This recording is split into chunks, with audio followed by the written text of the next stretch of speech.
Why are people being killed while seeking aid in Gaza? Well, let's see what this has to say. That's a weird way to pop up.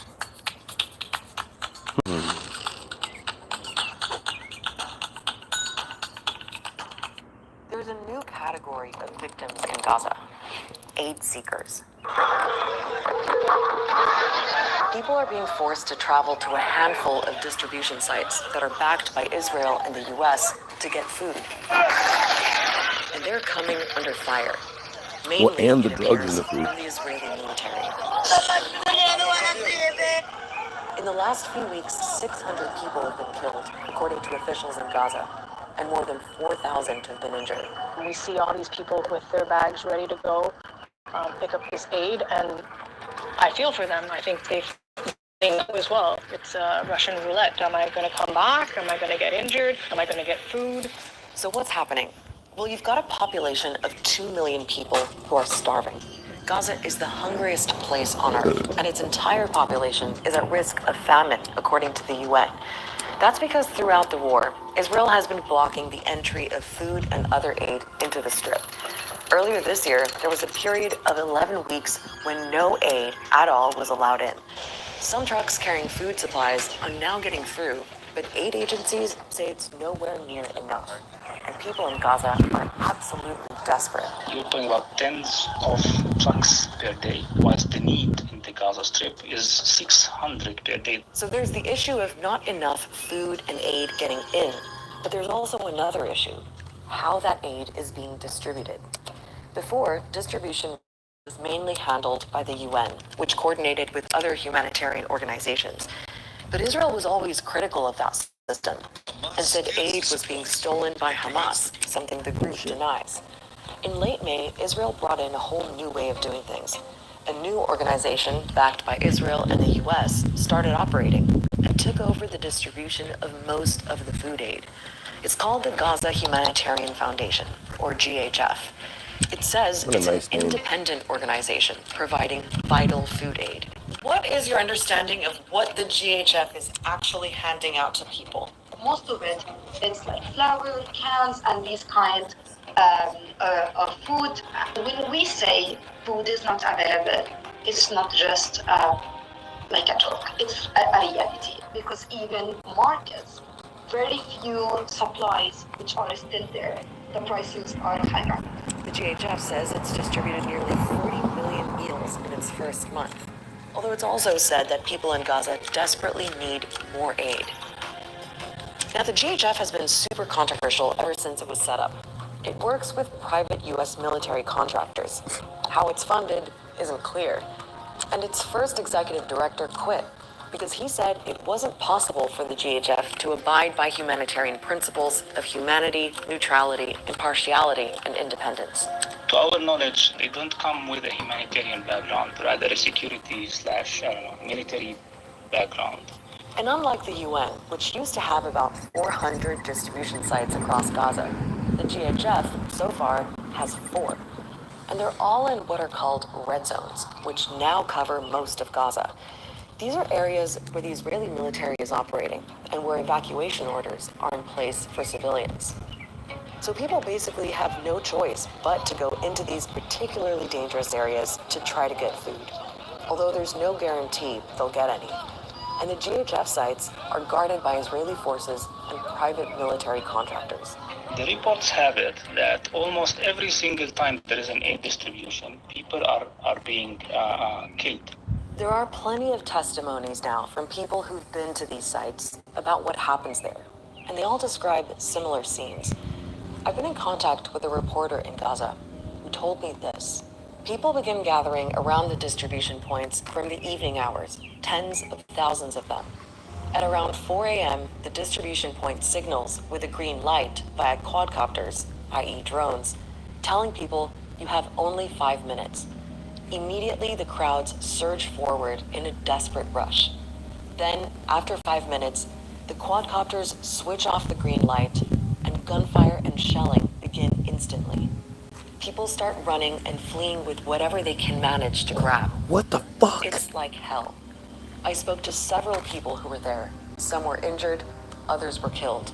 You didn't speak The to the ones scene that were is killed. one of random, Look at that zit. indiscriminate gunfire from every direction. The injuries we Looking see are a crazy. lot of gunshot Like wounds, 14. which they're quite traumatic. Today we saw one directly in the chest, so they arrived dead on arrival. A few times they've been shot to the head as well. Yesterday we saw one that had a shot in the throat, and another one was shot in the eye. We actually That's have to not by plan for our accident. teams to increase the number of staff we have if we know the distribution site is open. Because we know that when the distribution site is open, there's going to be a lot of wounded and injured people coming. Now, the head of the GHF has said that their system is working and that there are Gazans who express their thanks every day. I'm sure there The are. Israeli military has issued several statements in response to specific incidents. For example, in one case, it said troops identified several suspects moving toward them and carried out warning fire. Another statement described troops firing warning shots to distance suspects who were advancing and posed a threat to the troops. And in many cases, the Israeli military has said it's looking into what happened. The IDF is committed to uncovering the truth and will examine any I believe incident him. that requires review. But Israeli soldiers have told the Israeli newspaper Haaretz that commanders ordered troops to shoot at crowds to drive them away or disperse them, even though it was clear they posed no threat. Now, there has been some international criticism of what's happening with the aid situation in Gaza, but these killings of aid seekers have been going on for weeks now. People are being killed simply trying to feed themselves and their families. The search for food must never be a death sentence. Any operation that channels desperate civilians into militarized zones is inherently unsafe. Need a break from the ordinary? Good thing you threw that ad in there. With Tim Hortons. Unsafe. What does the fact that these shootings are happening and hundreds of people are being injured tell you about how Israel is conducting aid distribution in Gaza right now? I just wish that Israel would leave a distribution to the UN. Just leave it to those who know what to do. Who give a shit? Because the Israelis don't give a shit. They don't want those people to survive. And without harming anybody. This is all happening against a backdrop of increasing chaos and lawlessness Morning. in Gaza. The reporter I was in contact with said the majority of the gunfire comes from the Israeli side, but there are also gangs of thieves and dealers, often armed with knives and other weapons, who assault civilians. Oh, yeah, I'm sure. A UN official also said convoys carrying humanitarian aid have been intercepted by armed Palestinian gangs. Sure. What can you tell us about this sense of lawlessness and chaos on the ground? When you haven't eaten, for 3 months, your children are hungry, you will do anything to get food for them. So lawlessness or not, it's more like desperation. And what all these humanitarian groups are saying is that desperation can be alleviated if only Israel would let more aid in.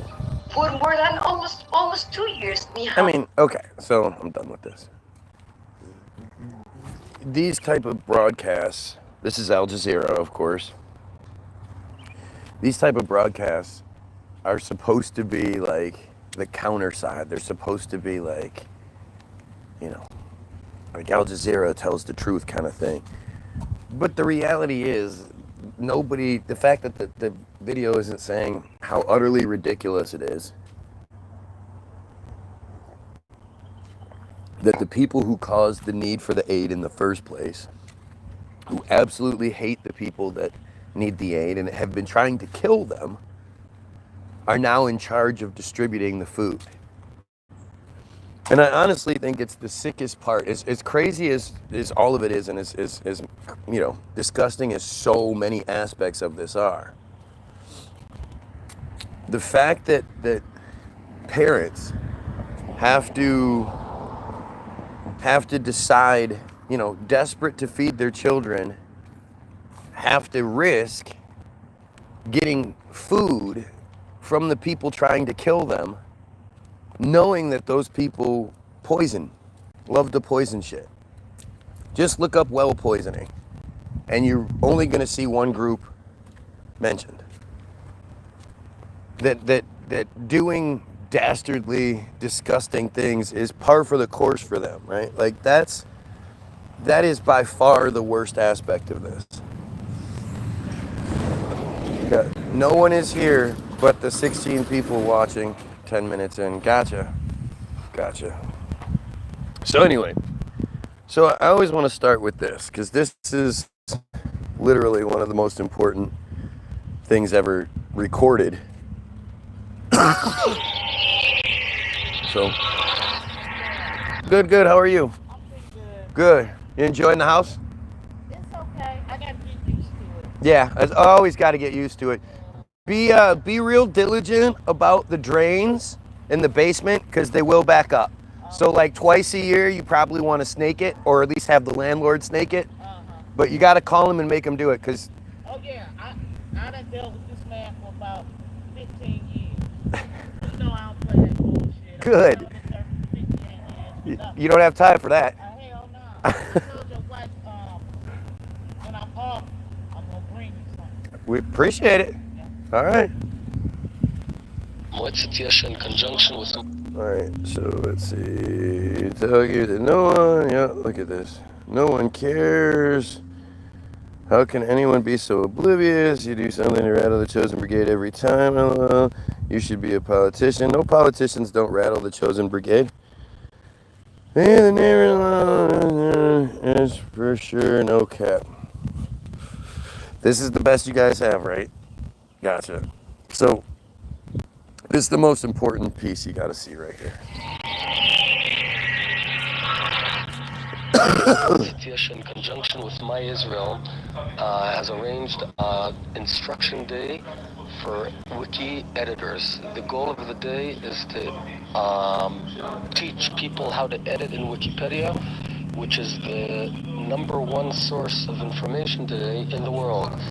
As a way of example, if someone searches the Gaza flotilla, we want to be there. We want to be the guys who influence what is written there, how it's written, and to ensure that it's balanced and Zionist in nature. I came here to learn. All right. So what I'm going to use is Wikipedia. So showing you this video of, at the time this was recorded, 2010, future Prime Minister, he's the former Prime Minister now, but future Israeli Prime Minister Naftali Bennett. That's who that guy was. That guy is, you know, an operative from way back. For some reason, he's American, but he sounds like that. And I love the people that watch me all day, every day, and talk about how I'm not working. Well, what are you doing? All right, so I want to show you guys that video so that when we then go to Wikipedia and use that as our source of information, there's no crybaby, right? You can't hide behind Wikipedia is not good enough, blah, blah, blah. Wikipedia is Israel's distribution site for information. And that's what he acknowledges. That they want to be able to, they've taught the editors how to edit things so that it has a balanced Zionist perspective. You know, just that simple, right? Your ego is amusing. Yes, my ego. Everybody should have a strong ego. You should be proud of what you do. You should know that what you do is good and believe in yourself. There's a huge difference between having an ego and being arrogant. I absolutely have an ego. I know I'm the best at what I do. The comments alone prove it.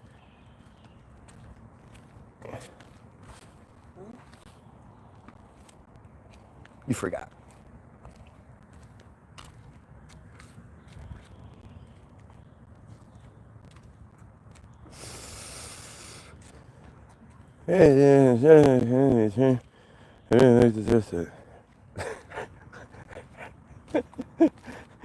Yeah.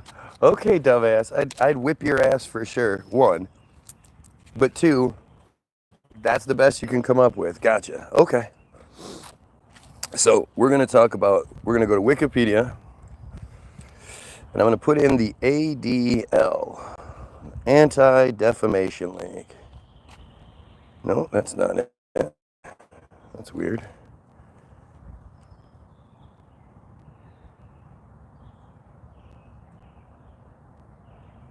Okay, there we go. The Anti-Defamation League, formerly known as the Anti-Defamation League of B'nai B'rith. I don't know how you say these words. B-NAI, B or B apostrophe NAI, B apostrophe RITH. B'nai B'rith, who knows, is a New York-based international non-governmental organization that was founded to combat anti-Semitism. You have to love how that's to combat anti-Semitism. Combat anti-Semitism. And this way, it's funny because this time it's spelled the new way, which is all one word, which doesn't make any sense. ANTISEMITISM. The spelling of the word was changed in 2021 from the way it had been since the 1880s, ANTI-SEMITISM, to ANTISEMITISM, specifically to keep the Goyim from realizing that anti-Semitism opposed something called Semitism. They didn't want us to know that. They didn't want us to realize that that's two words, each word has a meaning. And Semitism simply means policy or predisposition favorable to the Jews. Name the place, buddy. You'd never do anything. You're a coward. You're a cowardly pedophile piece of shit. You'd never do a damn thing. And the fact that you think that you're like, oh, I want to fight people on the internet. I want to fight people on YouTube. What a dumb piece of shit you are. You wouldn't do anything without the IDF behind you, that's for damn sure. But you're a coward. You're a coward and a pedophile. And, you know, I would love to smash you, but you wouldn't do anything. I'd spit in your face and you'd open your mouth, you disgusting piece of shit. So anyway, as well as other forms of bigotry and discrimination. So it's like, just think about like, just that premise in itself, right? It was founded to combat anti-Semitism, specifically this one form of hate towards one group of people, not to combat racism or discrimination across the globe. That wasn't their goal. It was very specific. Like, just think about how ridiculous that is, right? Did they shut the comments off already? No, not already. Are we getting too many good viewers? Are we seeing, if y'all don't like what he's saying, you could leave. They won't. They won't. They have a job to do. But the fact that the comments, I think, have already been shut down should tell you something. You know, I really think that when they shut the comments off, at least from my end, that it's because they realize how stupid they look already. Right? They're already realizing what dumbass shit they're saying, and the system is sort of imploding on itself. So they need to shut it down and reboot. So let's give it another minute.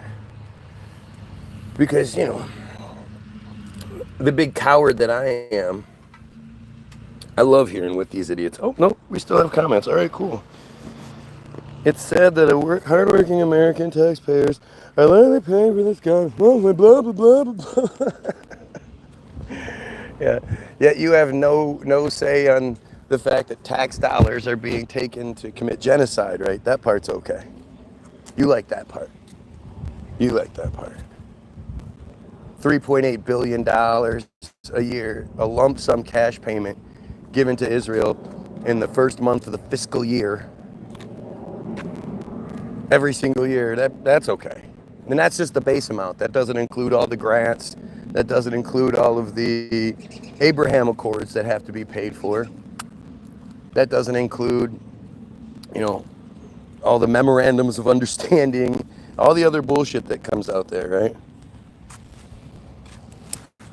What's the matter, pedo? You pretending like you're going to actually do something? Notice how he doesn't deny being a pedo, that's for sure.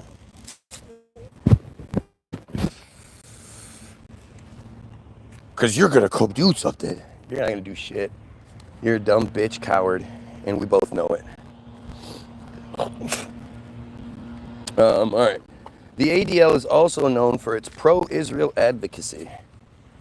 Again, to pretend like you're some sort of group that, you know, it's all about equality and all this other shit, yet you only support this one group, this one genocidal, pedophile group?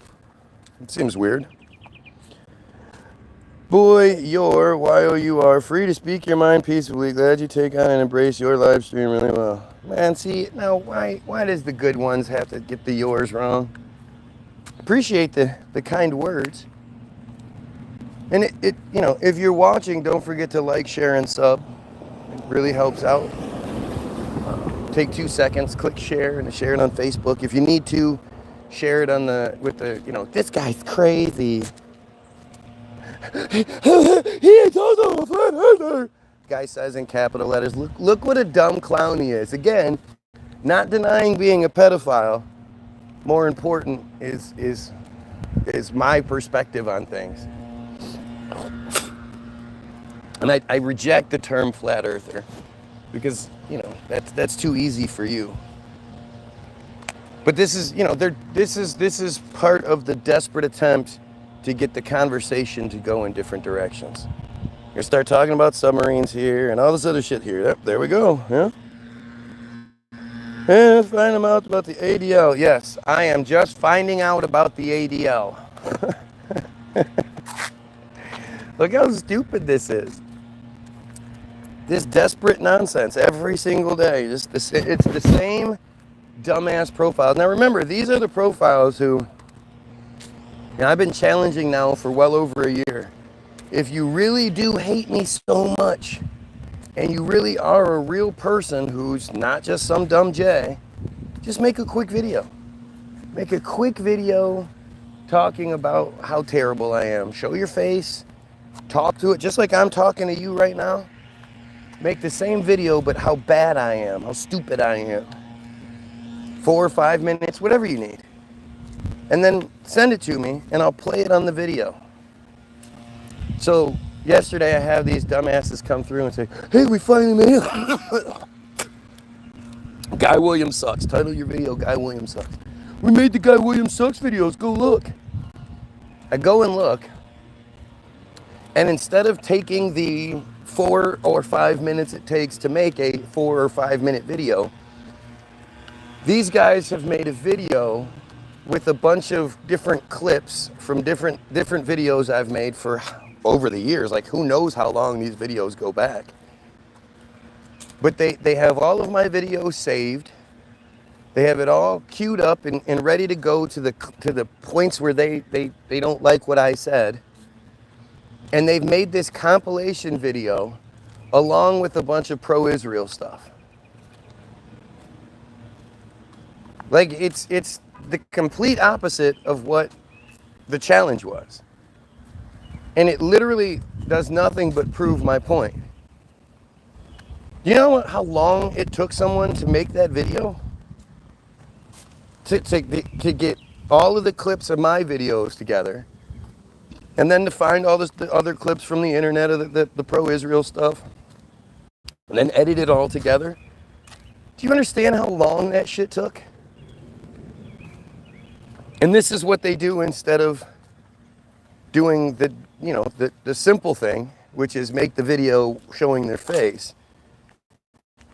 And it's like they're so stupid. Just, I don't mean it like, you're stupid. I mean it like literally, they are inbred stupidity on the highest levels. They're so stupid that they actually thought that fit the parameters, right? What is the goal of this stream? It's to expose people to just how desperate you dumb piece of shit Israelis are.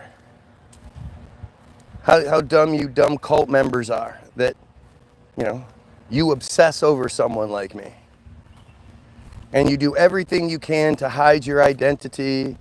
You do everything you can to prevent the conversation from happening. I mean, at the end of the day, if you don't like what I'm saying, why would you even be here? You literally have countless other choices. All the different videos on YouTube, Hulu, you know, all the other platforms I don't know about, Facebook and all these other platforms, Instagram, they show all these different clips and shit. You have DVDs, you have just regular TV shows. You have all this shit you could be doing, but instead you're coming here and playing the role that I need you to play. You know, my video would have so much less power behind it if it didn't come with this kind of bullshit, which is why, again, you guys remove the comments at the end of the video too. You know, most people, when they're done with the video, live stream comments don't just disappear. Mine always do. But anyway, let's get back to this. I'm getting distracted by dumb shit. So as always, I'm talking about a bigger picture situation, and these idiots are making up nonsense about me because they desperately want my attention. Like, notice what's going on here. You know, I started this video by showing you the weak efforts of Al Jazeera to expose how these aid distribution sites have become killing fields. Like, it's all right here. And you have to ask yourself, at the end of the day, who is going to come here and have a problem with what I'm saying? If my sole purpose is to kill pedophiles and eliminate the J cult, who else is going to be upset? Other than pedophiles and Jays, who's going to be upset with what I'm saying?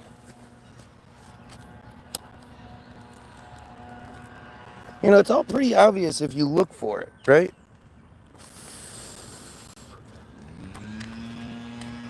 I see the truth in what he says. I've done a video on my channel showing my face. Sure you do. Sure you do. Why anybody would believe you is beyond me. You've already proven that you're just a dumb piece of shit bot. And again, I'm getting drug into things, but here, let's quickly, we'll just show people, because I already showed you Naftali Bennett, right? Real quick, Team Jorge is the name given to an outfit of Israeli contractors specialized in the use of malign cyber activities, including hacking, sabotage, and bot farm social media run disinformation campaigns to manipulate the outcomes of elections. They were exposed in 2023 after an undercover operation. The organization has been active since at least 2015 and boasts of having manipulated 33 presidential elections worldwide, with 27 of them being successful. Activities revealed following a 2022 sting operation in Tel Aviv, where 3 undercover journalists posed as prospective clients and filmed their interactions with Tal Hanan, the group's leader and former Israeli Special Forces operative. He says that Team Jorge has existed for more than 2 decades and has been engaged in propaganda and disinformation activities in more than 30 countries. Their services have been available to government intelligence agencies, political campaigns, and private companies that wish to covertly manipulate public opinion. One of the organization's primary tools is a software package called Advanced Impact Media Solutions, or AIMS. The software automates centralized control of thousands of fake social media profiles. Tal Hanan bragged about having 30,000. This one Israeli Black Ops organization has 30,000 profiles at their disposal. And they use those profiles to either attack someone or bolster someone who, you know, they want to succeed. Now there's that side, which is the automated side. And then there's act.il, which was a social networking service used by supporters of Israel to oppose online anti-Israel content such as BDS, boycott, divestments, and sanctions. Its activities were referred to as an online propaganda campaign and a virtual situation room for pro-Israel experts. act.il directed its users to missions to like, comment on, and share pro-Israel material on social media. It also asked users to flag, report, and respond to criticisms of Israel. Users were guided how to respond, which might entail writing a reply using the provided talking points or sharing or upvoting an allied comment. The app also provided users with ready-made memes promoting Israel's perspective for them to share. By completing missions, users earned points, unlocked badges, and had their scores displayed on leaderboards. Okay? So, when you see what's happening on my feed, right? And you see how they don't actually address anything being said. It's just a bunch of crybaby bullshit telling me I should stop doing what I'm doing. What I do doesn't matter so much that they spend hours a day, every single day, telling me I should stop doing it. It makes total sense, right?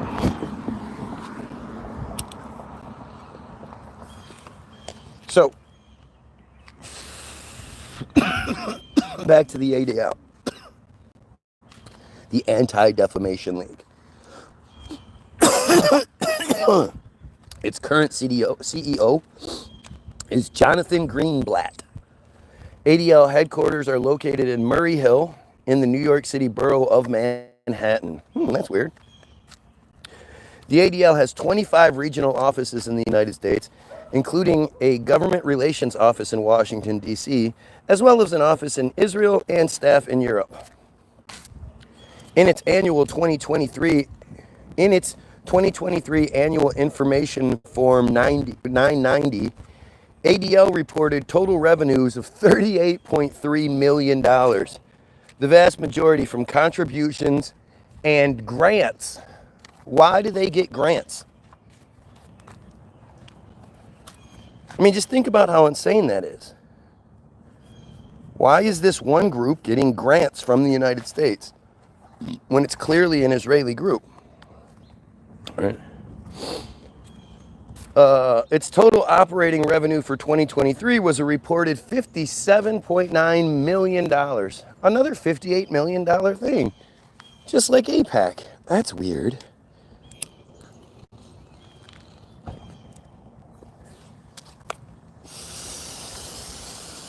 It's the Hollywoodism, yep.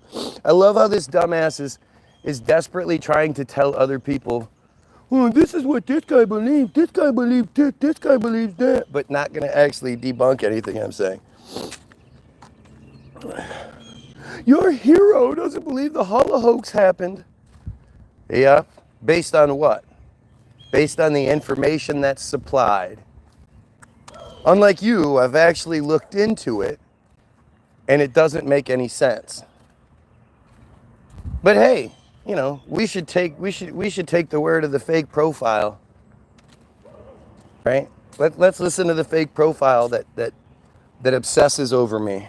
Gotcha. It was founded in late September 1913. Holy shit, who knew it was that old? Nope, 1913.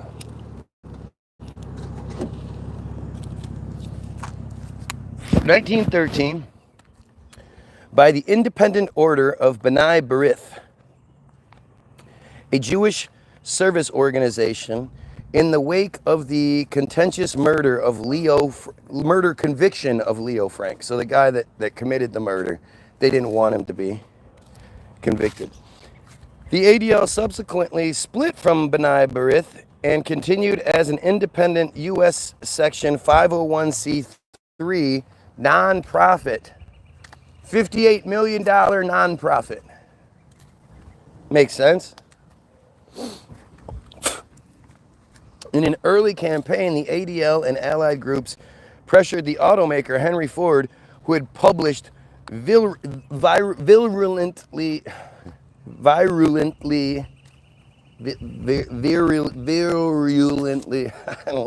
can't say the word, virulently anti-Semitic propaganda. No, it's not true. Semitic refers to all of the people of the region. They love to call Semitic people, like the Palestinians, anti-Semitic. When the reality is, a new study just showed that 95% of Israelis don't have any Semitic blood. They're American, European, Russian, shit like that. But hey, that's okay though, right? In the 1930s, the ADL worked with the American Bad Guy-ish Committee, the AJC, to oppose pro-Nazi activity in the United States. It opposed McCarthyism during the Cold War and campaigned for major civil rights legislation in the 1960s. I bet they did. I bet they were real big supporters of black people, right?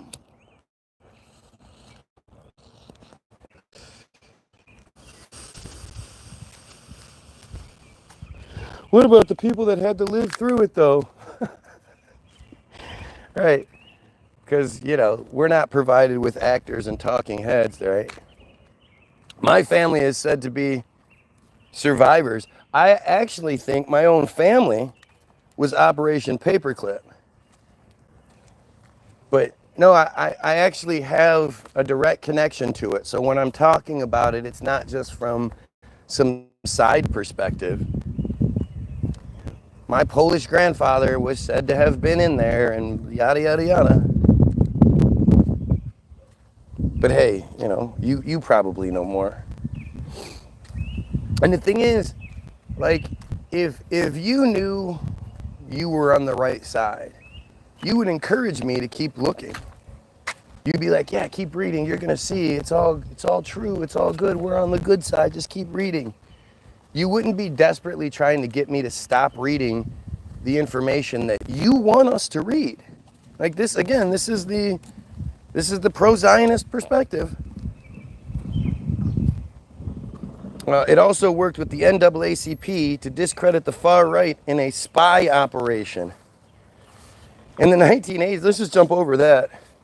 In the 1980s, it was involved in propaganda against Nelson Mandela of South Africa before embracing him the following decade. What's up, man? How you doing?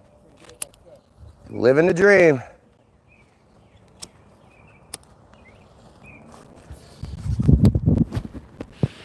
Since the 1970s, the ADL has advanced the concept of new anti-Semitism, including a definition that says anti-Zionism and some criticisms of Israel are anti-Semitic. It has received criticism, including from members of its staff, that such advocacy has diverted the ADL from its historical fight against anti-Semitism. What? Let's see this new anti-Semitism. New anti-Semitism is a form of anti-Semitism said to have developed in the late 20th century and early 21st century, typically manifesting itself as anti-Zionism. The concept is included in some definitions of anti-Semitism, such as the working definition of anti-Semitism and the 3D test of anti-Semitism. Now think about that. When it comes to them, there's all these definitions and all this other shit. When it comes to the racism against black people, there's not a whole bunch of different groups, not a whole bunch of different like definitions and you know, all this other shit. You have your standards, your NAACPs and whatnot. But that's it. You don't have all these different definitions of words to accommodate any. So, well, you said you didn't like this, so that's anti-Semitism. You're criticizing the genocide that's going on right now. That's anti-Semitism. And they've created this anti-Semitism thing as a way to, you know, it's like calling someone a racist. At least that's what they think. They don't understand what the word means. And Semitism is supremacy, policy or predisposition favorable to Jays. That is supremacy. When the rules and regulations and the perspective going into it favors you, that's supremacy. That's simple. It's supremacy. I'm gonna have to come back to this one and we'll do another deep dive into that thing, right?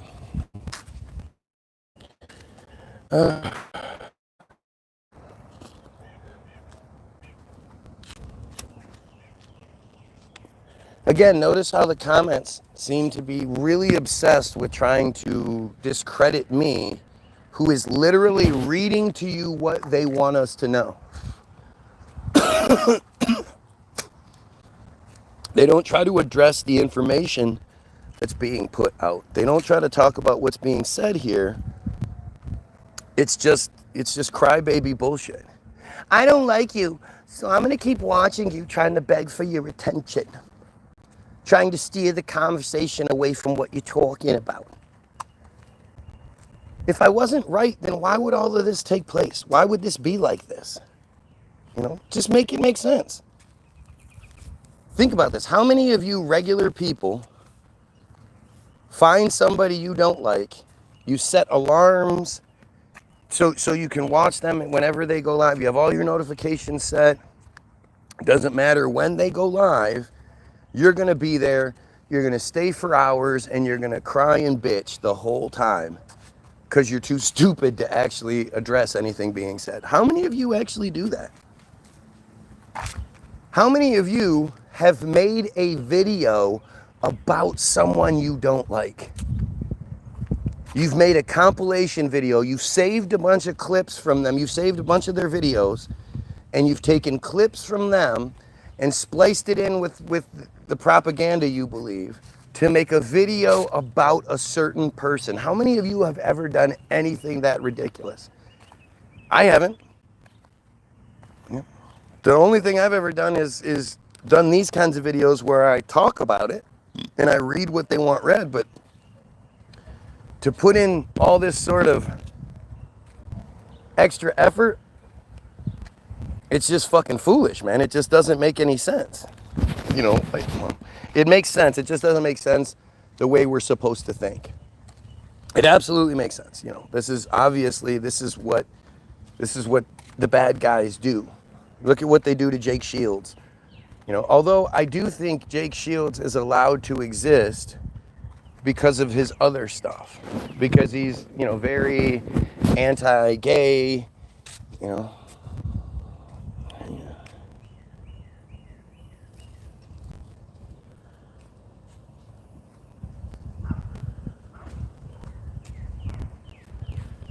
He does some shit that I don't necessarily agree with. And I'd love to see if he would come, you know, he would engage, but he won't. It has received criticism, blah, blah, blah, blah. History. In its early decades, the ADL benefited from being among the few highly centralized Jewish community relations organizations alongside the American Jewish Committee and the American Jewish Congress. Again, the American Muslim Committee, the American Muslim Congress, the American Hindu Community, the American Hindu Congress. You know, we're talking about 3% of the United States population and 0.183% of the world's population. Why do they have all of these organizations that get government money to exist? Just think about it. If you're not getting paid, you're an absolute fool. Exactly. Like I've said it time and time again, the people that want to pretend like they're not bots, like this, they're not part of Team Jorge, and they're real life people just obsessing over me, not able to debunk or even engage in any of the things I'm talking about, that is so much more sad than anything else. But then, you know, they're also the act.il type users where they're doing missions. They've been tasked with doing this. You know, they get prizes, they get points, and they get prizes and badges and scoreboards and all that shit for doing what they're doing. And I've been saying this for well over a decade, that this is what's happening, that they control, that they use bots, and that they have systems set up where they get rewarded for doing it. And I was just saying it for years because it was obvious to me that's what's happening. But now I can actually prove it. I can actually prove to you that it's happening. I can show you the information that validates the point. And I don't know how anybody sees around it. Oh yeah, here's the truth, or yes, I'm not the fool for living in reality. Right. I get what you're saying. Ask yourself what's happening here. They're just trying, notice how, again, they seem to be able to respond to Matt. They're attacking one of my watchers. They don't respond to what I'm saying. They don't attack what I'm saying. They attack me, but they don't attack what I'm saying. They seem to respond to my watcher comments, though. Isn't that strange how that works? Yes, they can't prove anything. Nothing. They can't prove anything. Again, when challenged to make a video using their face to talk about how bad I am, because I don't know anybody else that's encouraging you to make videos about how bad they are. And the reason for doing so was to gain some credibility, to prove that you're not just some dumb bot. You're an actual person who feels this way. What they did in response, it's so much bigger than I think people kind of realize. You know, instead of making the easy 5-minute video, 3-minute, 2-minute, whatever video, Guy Williams sucks because he's this and he believes that and he's stupid and he's wrong because of this. That would be great if they'd actually address what I'm wrong about, how I'm wrong. But anything just proving that they're a real person, these geniuses that they are, think by making a 5-minute compilation video showing that they save all of my videos and you know, splicing it in with a bunch of Israeli propaganda, that somehow makes me look bad. It couldn't have been, like, I couldn't have, like, if I was to say do it and then go, okay, well, what's the best case scenario?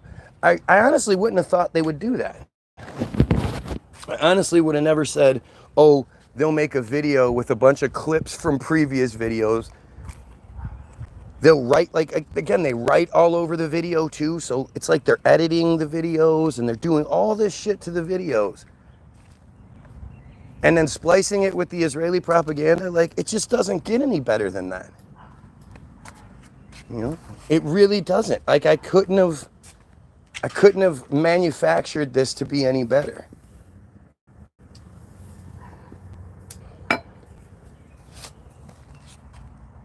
But you can see it. Like, there are plenty of videos out there. There's an Arabic guy. He wears red glasses. And he does, not yet. He does, you know, a podcast where he invites them to come on and he shows them. And they're just average Israeli citizens.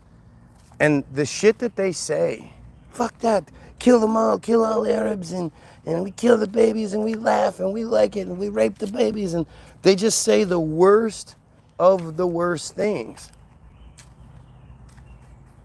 It's just, I don't know how anybody is still blind to it, right? Like, how are you still so blind to what's going on? Right? How does that make sense? Stop insulting. Dude, let them insult me. Every single insult, every single comment that doesn't actually address what I'm saying is basically saying that I'm right about what I'm saying. If they could debunk me, if they could even address what I'm talking about, they would. You know, nobody's going to go into a conversation, you know, you see two people having a debate about which tire company is the best, and you walk up to them and you're like, I like McDonald's. McDonald's makes good chicken nuggets. And they're like, we're talking about tires. What's going on here? Yeah, McDonald's. You don't eat McDonald's. Like, they just start talking shit. Like, that's not how things work. That's not how anything works. Where people just engage with people about nothing. It's really telling when you see it for what it is. How desperate and stupid these people are. Please pay attention to me. Please, I'm going to say whatever kind of crazy shit I can say. Anything but actually address what you're saying. Anything. And I keep asking you, who among you, the real people, would do anything even close to this? If you don't agree with this channel, move the fuck on and spend your time where you agree and benefit yourselves and others. Yeah, but see, that's not their job. This is where you have to put your own common sense into things. Is that what you think people actually do? Do you think real people are actually coming in here and just, they don't agree, but they won't actually say what they don't agree with and why they don't agree and how I'm wrong? They're just desperate. Does that make sense to you? Is that what you see everywhere? You know, if you see a controversial feed, you'll see all sorts of comments with people talking about it. You know, people will address what's being said, but not here. Not here. For some reason, this is the best they have, right? Buddy, I've tried. Now, here we go. Here's that thing where he's going to type out a whole bunch of shit about how he's done it in the past. Instead of just typing out the regular facts, now it's, oh, I have done it, but you ignored it. It's funny how that always works. Can we talk about them taking away our health care? Well, why don't we talk about the fact that we, Americans, pay for Israelis to have free health care? Free health care, free education, free housing, free food, free everything. I mean, you want to talk about them taking it away? Okay, they take it away. What do they do with it? And who's the they that's taking away the health care? People love to talk about they and them, but then they don't want to talk about who they and them is. Anyway, this characteristic gave these three organizations greater influence on the national Jewish community at a time when most local most local congregations and organizations were splintered, with little outreach to the broader community. By the 1970s, decentralization yielded greater influence. By this point, the ADL has succeeded in developing local branches, though the central office remains significant even in terms of local branch activities. You see what they're saying? That although they made a bunch of local branches, they still all answer to the main branch. The main branch controls everything. Right? The ADL was founded in late September 1913 by B'nai B'rith, with Sigmund Livingston as its first leader. If I said to you, Sigmund Livingston, would you assume that that's a J? Chubby girl, would you assume that Sigmund Livingston is a J? You would? Livingston is a J name to you? I mean, if I just said this guy is Sigmund Livingston, you wouldn't think that, oh, I must be talking about some J guy.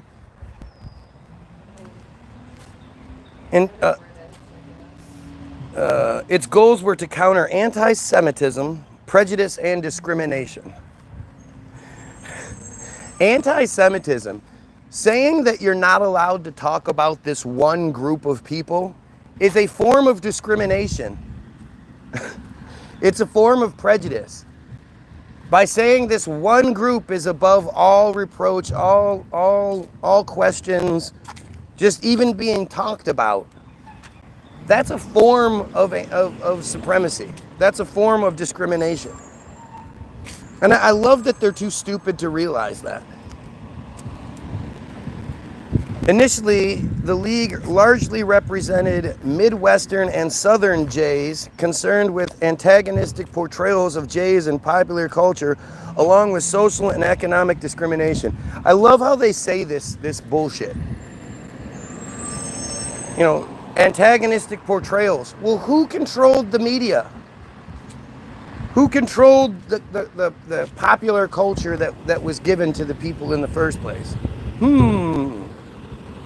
And this idea of social and economic discrimination. So are we to believe that they were socially and economically discriminated against as much as 30, 40, 50 years ago, 100 years ago, and somehow they've clawed and climbed their way to the position where they make up all of the doctors and lawyers, and they have all the high-paying jobs.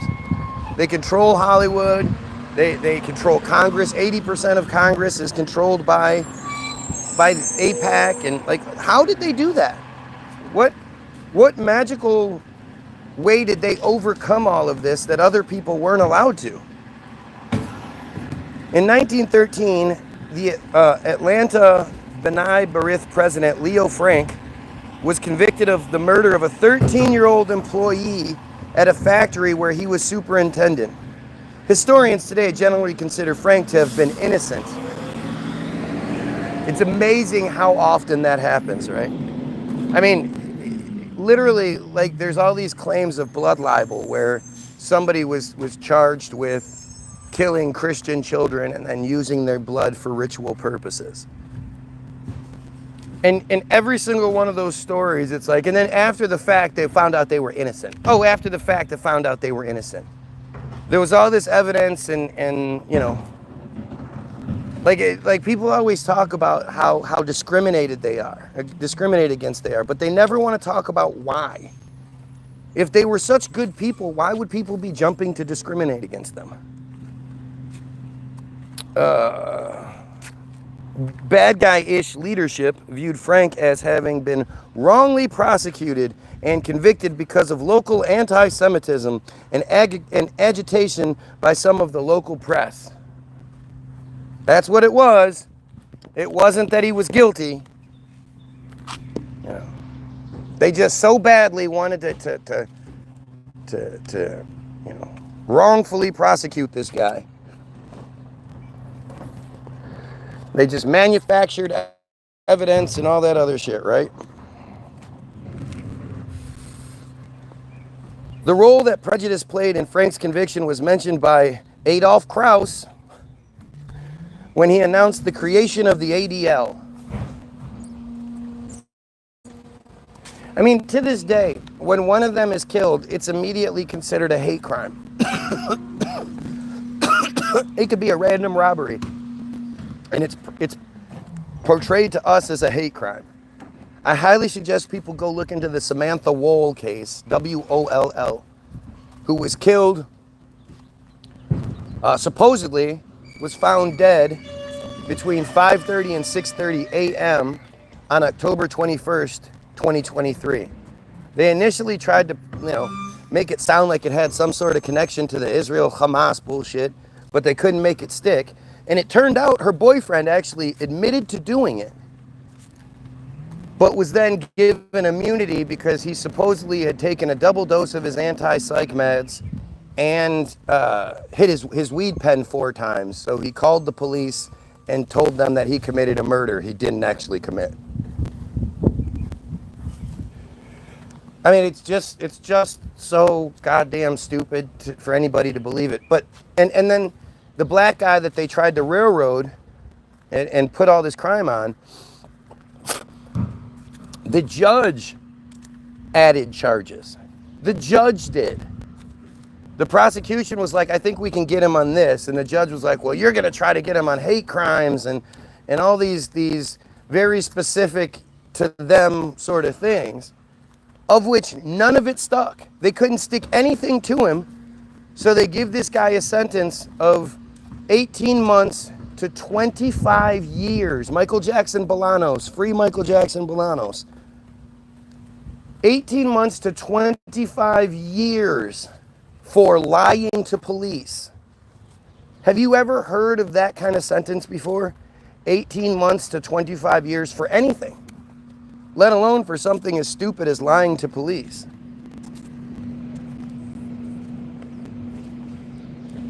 And as crazy as all that is, the craziest part is that she was found dead at between 5:30 and 6:30 a.m. on October 21st. The newspapers from October 22nd, the morning newspapers, talk about how beautiful her funeral was and that it was attended by over 1,000 people. This newspaper is less than 24 hours after she's been found. You know, the morning newspapers are put together overnight 3, 4 in the morning kind of shit. So how were they talking about this beautiful funeral she had that over 1,000 people attended within 24 hours of her killing? I mean, it just doesn't make any sense. And it was an open murder case. They didn't have any suspects. They didn't know anything at the time. Are you telling me there was no investigation? There was no autopsy? There was none of it? How did that work? No, you don't. If you're rich, you don't work nor care about poor people's lived without giving back. Poor people's lives without giving back. I don't know what you guys are talking about, but it's just fucking dumb shit. They're trying to distract with every single thing they can come up with. Any normal, regular person goes, wait a minute. 18 months to 25 years, that's crazy. I've never heard of that. Wait a minute, They had a funeral for someone that was found stabbed to death? Must have been a few hours after she was found dead. How did they get the 1,000 people there to begin with? This woman is a J community leader, so you would imagine there would be people from all over the country, if not the world, that would want to be at the funeral. The funeral that there's no pictures of. There's no proof it actually happened. Just like there's no proof of her and her whole thing. The whole story is easily one of those completely made up stories. But hey, don't talk about it, right? Don't talk about it. The liars are being exposed. Thank you. You're welcome. You're welcome. If you really appreciate what I'm doing, like, share, and sub. Help out, man. Anybody. If you think it's insane to accept the idea that someone, a community leader, was found dead 5:30 to 6:30 a.m. and that somehow a funeral was had that day, the next day. They have this rule that they're supposed to be buried within 72 hours of death. So they could have at least had 2-3 days to investigate. Nope, with this one it was less than 24 hours. She was in the ground within 24 hours. Show me another story where that makes sense. Show me another situation where you've heard of anything even similar. Appreciate you, man. Appreciate you. Look at these comments. Look at how desperate they are. Like, seriously. Boring, crying about stuff that's not even happening 24/7. You're in the military and sad. Well, we're blah, blah, blah. Like, look at this shit. That is crazy. They've got to have an example to show everyone that what happens when you mess around with them. Oh, yeah, they do that all the time. They do that all the time. That's what High Shaline is. Again, High Shaline, H-A-I, is his first name, Shaline, S-H-A-U-L-I-A-N or L-A-I-N, not really sure, can't remember. Was supposedly the #1 thorn in the side protester in Israel regarding COVID and masks and shots and all that other shit, right? He was that guy. And he was supposedly one day at a no mask rally where he was arrested. They don't tell you why. And he was taken to a jail where 2 days later, he was rushed to the hospital with super COVID, and 8 days later, he was dead. So he was fine. He was arrested by people who undoubtedly had already been all shot up, right? They already had all their shots if they're working for the police force. He was taken to what would be a sterile environment, the jail. If you've ever been in a jail, you know it's fucking sterile. It's cold. And somehow he came down with a form of COVID that nobody else had. Never heard of anybody else being fine and then 8 days later being dead from it. 7 days after being taken to the hospital, after being taken to the hospital, he somehow has access. And remember, this is a prisoner. He somehow has access to a phone or an internet source of some kind, where he puts out a tweet saying, or puts out a message, I don't even know if it was a tweet, puts out a message saying, with God's help and medicine, he'll have this kicked in 2 to 3 weeks. But if he doesn't and he dies, it's because they killed him. It's because they poisoned him, he said.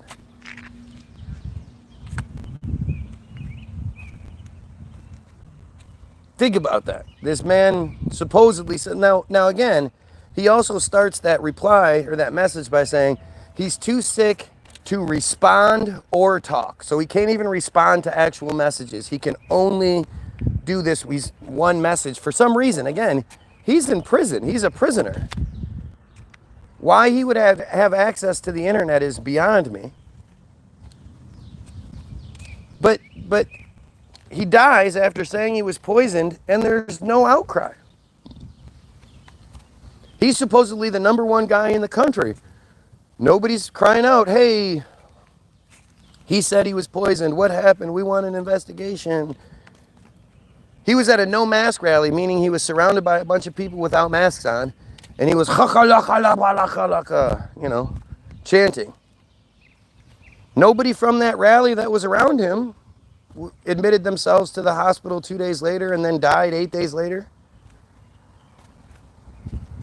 Even more telling, if you go try to look him up, the #1 protest guy, the #1 bad guy, you'd think he'd have a social media presence. Nope.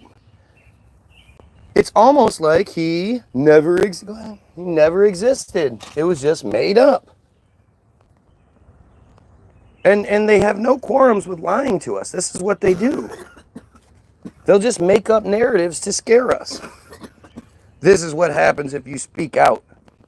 You could even say that you got poisoned and nobody will care. There will be no investigation. There will be not, like, this was a warning shot. Just like Kanye. You know, how many of you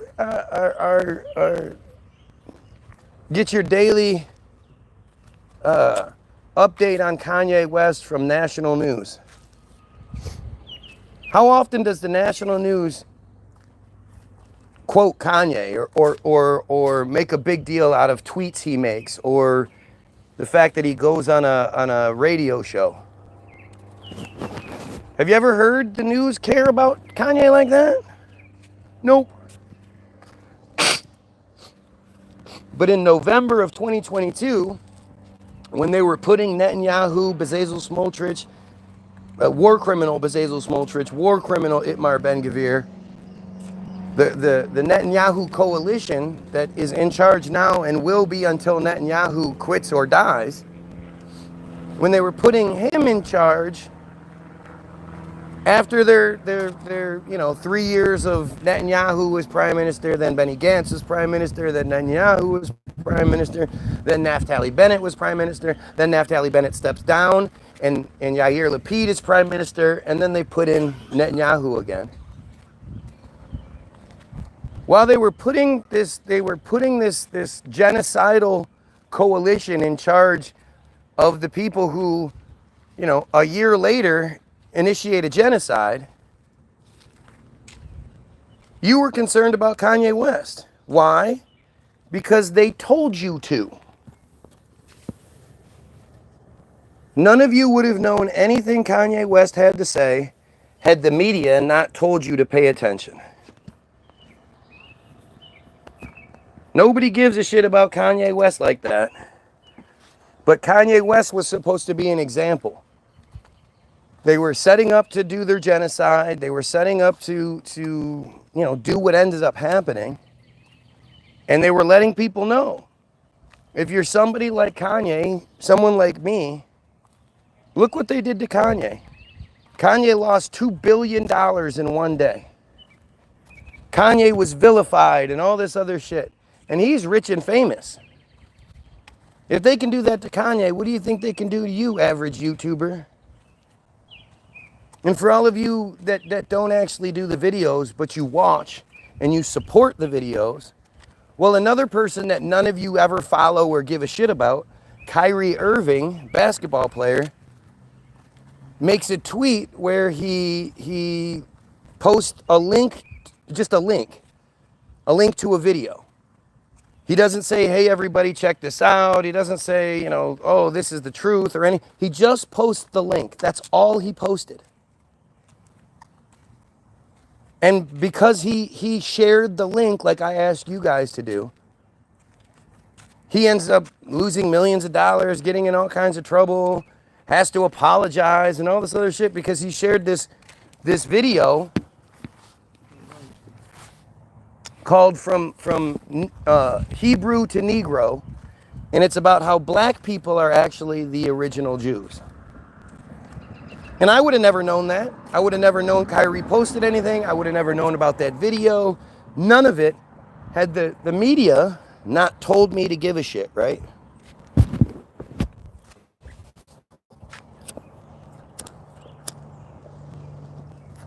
And again, the reason they did it was an example to us. We're about to do this genocide, so people like Guy Williams, don't you dare talk about it. And people like Matt, people like the Watchers who actually give a shit, compassionate, real people who would share my link, share my video. Well, Kyrie's the example to you. And just in case you guys didn't get it, Dave Chappelle was brought on that Saturday. He just happened to be the guest that Saturday on Saturday Night Live. And he laid it all out for you. He starts off by reading a note, like a ransom note. I just want to say that I support my J friends and the J people and wholeheartedly, and I'm basically just doing comedy. Please don't take my money away. And then he proceeds to let you know, just in case you missed it, Kanye said this, Kanye did this. He'd been in Hollywood for 30 years, and he knew that there are two words you never say together and good comes out of it. And that's the and J's. The and bad guys. And he did this whole 12-minute monologue where it was mostly about that. He let you know that Trump was going to win the next election. And then he just laid it all out, just in case you missed it. He talked about Kyrie, he talked about Kanye, and basically said, you might be able to, it might be pretty easy to connect the dots and see this whole thing, but you don't say it out loud. You don't talk about it. You got to be quiet. Like it's crazy to watch it. Really, go watch it. The whole time, everybody in the audience is cracking up, laughing, uproarious laughter and whatnot. Until that one point where Dave says, well, I do have to say that the J people can't blame black people for what happened to them. And when he said that, the crowd went dead silent. Not a single person said anything. And then Dave kind of looks around and somebody goes, yeah. And Dave goes, he gets it. And then the crowd starts laughing again. But when Dave suggested that the Jays can't blame black people, well, that was off limits. You're not supposed to say that.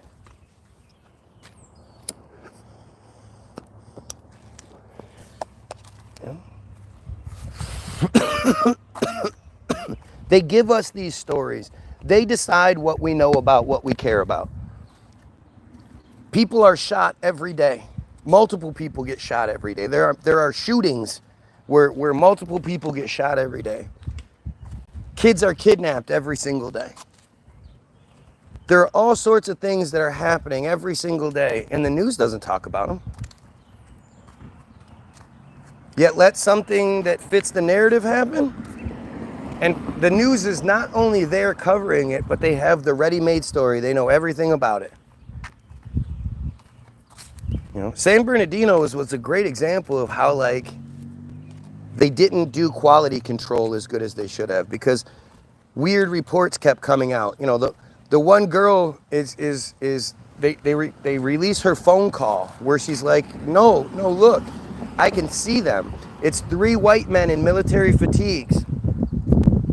And they actually interrupted her to cut to a side street where supposedly the bad guys were driving down the street, the Arabic terrorists were driving down the street in their black SUV that's headlights flashed back and forth. You know, because that's just allowed to exist. Anybody can just put the flashing headlights thing in their car, right? And this was before they got in the back of their own SUV and handcuffed themselves behind them backs and got in a gunfight with the police. I mean, it's the San Bernardino story. I don't even suggest you go look up like any sort of conspiracy, this, that, and the other. Just go look up the Wikipedia version of that story. You see how much of that makes sense, especially the time frame. You know, at one point they say that at the end of everything, before the shootout, that somehow the shooters were back at their house, hanging out at their house. They end up leaving their house, driving down the street, getting onto the freeway where they supposedly throw fake pipe bombs at the police. Drive down to the next exit or two, maybe, they don't necessarily say how far they drive, but it's at least an exit. They get off, they drive down the street, they stop at a light. No, they drive down the street, they turn at a light, then they go to another light where they stop, they put on all their body armor and stuff. They then drive down another street, turn down another street into a neighborhood where a lone police car shows up and they shoot at that cop. And all of that it took me a minute to say happened within a minute. Like, this is how stupid they are, or how stupid they think we are. They literally present all of that thing that took me a minute to say as happening within a minute. Driving from this place to that place, driving down the freeway, taking one exit to the next exit, driving down the road again, turning, driving to another light, putting on body armor and gear and shit, turning there, driving down another street, and then turning onto another side street into a neighborhood. That all took place within a minute, huh? Like, it's just insane, right? It's just insane how stupid that they think you are and that you have to be to fall for their shit. You know, you have to be that stupid. There's no way around it.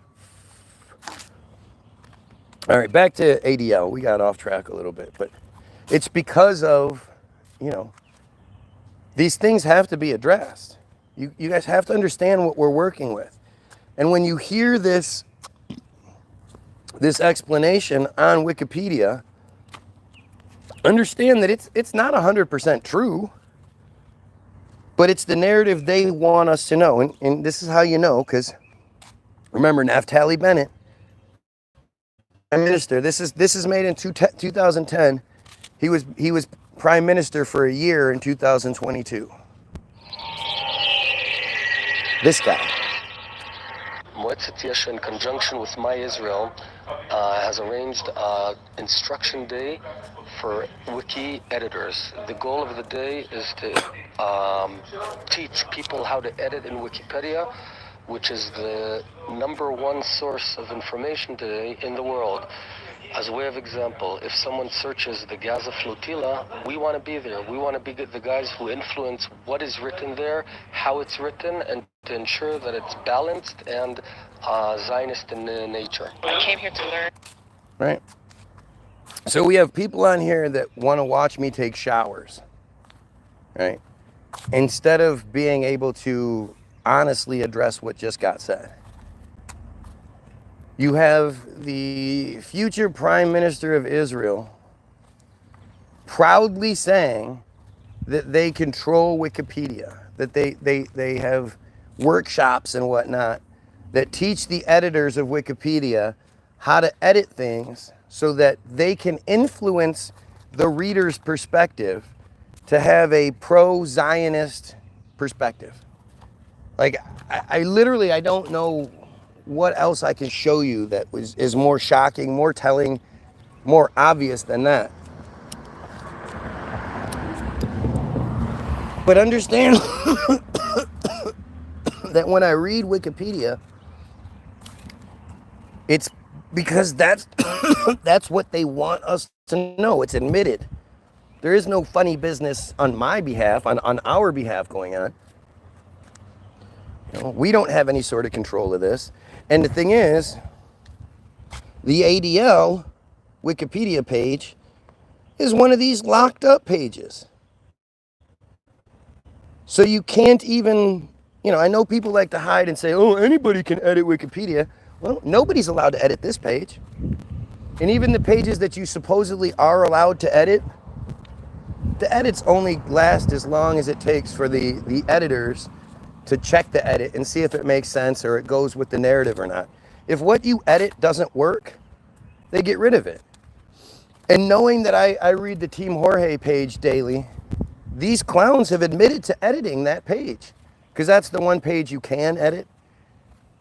Go look, we edited it. Go look, go look. You know, to prove the point that, ooh, anybody can edit Wikipedia. And it'll, you know, it'll to edit it to say something like Guy Williams is stupid or something along those lines, right? And it doesn't fit their narrative. So by the time I actually go look at it, it's already gone. Because you can't just edit Wikipedia. But more importantly, nobody can edit this page on Wikipedia. So, according to historians, the ADL's early strategy would be to pressure newspapers, theaters, and other businesses seen as defaming or discriminating against Jews.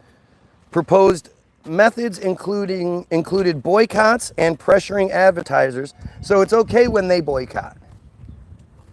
But when we boycott them, we're anti-Semitism.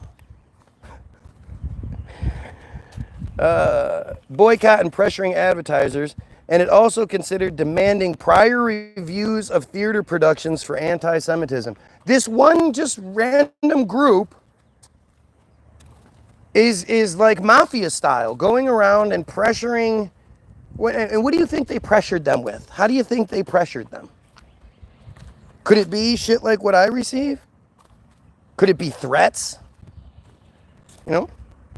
But pressured them to in their advertisers and even lobbied to be able to pre-screen theater showings. First of all, so they can watch the movies for free. But secondly, I mean, think about that. Imagine I just make an anti-defamation league page, group.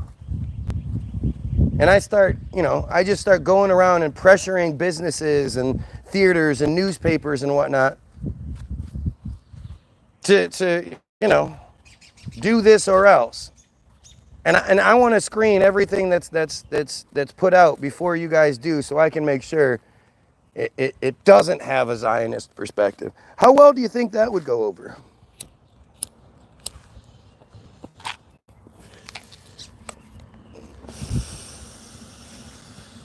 Let's see. Jay's control Wikipedia. Did you miss it? Did you miss it? Here, let's show you again, right? Because Mason's really stupid. Okay, so I'm sure Mason doesn't know who Naftali Bennett is, right? Because he's stupid. He's a stupid white guy, right? Or at least his character is a stupid white guy. Probably just another J profile. But like this is Naftali Bennett, who is, at this point, it's 2010 when this is recorded. He's the future prime minister. He's a you know, ex-prime minister now, but he's a future prime minister and a you know, Israeli operative the fullest, right? Let's just watch one more time, because I'm just saying some nonsense. In conjunction with My Israel, has arranged instruction day for wiki editors. The goal of the day is to teach people how to edit in Wikipedia, which is the #1 source of information today in the world. As a way of example, if someone searches the Gaza flotilla, we want to be there. We want to be the guys who influence what is written there, how it's written, and to ensure that it's balanced and Zionist in nature. I came here to learn. Okay, so isn't it interesting how they never actually addressed that video? I've shown that video countless times at this point. This game is all about precision, and right? they just refuse to address this video. Why not? If I'm insinuating, if I'm implying, if I'm suggesting that the Jays control Wikipedia, and then I'm providing you undeniable evidence, how do you deny it? I'd love to hear how you deny it. Like, what argument are you going to have here? Are any of you going to prove him wrong with facts? No, of course not. They can't, right? They can't. And as soon as it starts going this way, they're going to, oh, what about submarines? What about submarines? What about submarines? Shit like that. It's going to keep going in this dumb circle. But why do you think they don't address anything I'm saying or debunk anything I'm saying? Why do you think they desperately attack those who speak up? And they try to, you know, I mean, I'd say attack me, but it's like childish bullshit. It doesn't, it just makes me laugh most of the time. You know, instead of actually saying what's wrong, what I'm getting wrong, any of that shit, they constantly talk about all kinds of crazy other shit. Why? Why not? Why not just address what's being said?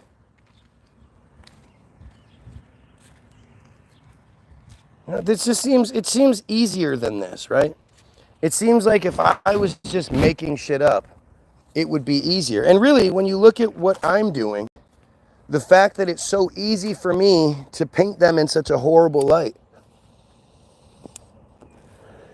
by reading the information they want us to read. Like it should be the other way around. If you're wrong, if you're bad, you know, it's easy to prove you wrong. It's easy to make you look bad. Using facts. You know. And so why don't they just do it back to me? I mean, how would they even begin to argue this? How would you? I'm reading to you the Zionist perspective, Wikipedia, about the ADL on a page that's completely locked. Nobody can even edit it. So what are you going to argue here? What goyim is in charge of Wikipedia that is making, you know, these edits like this to make them look bad?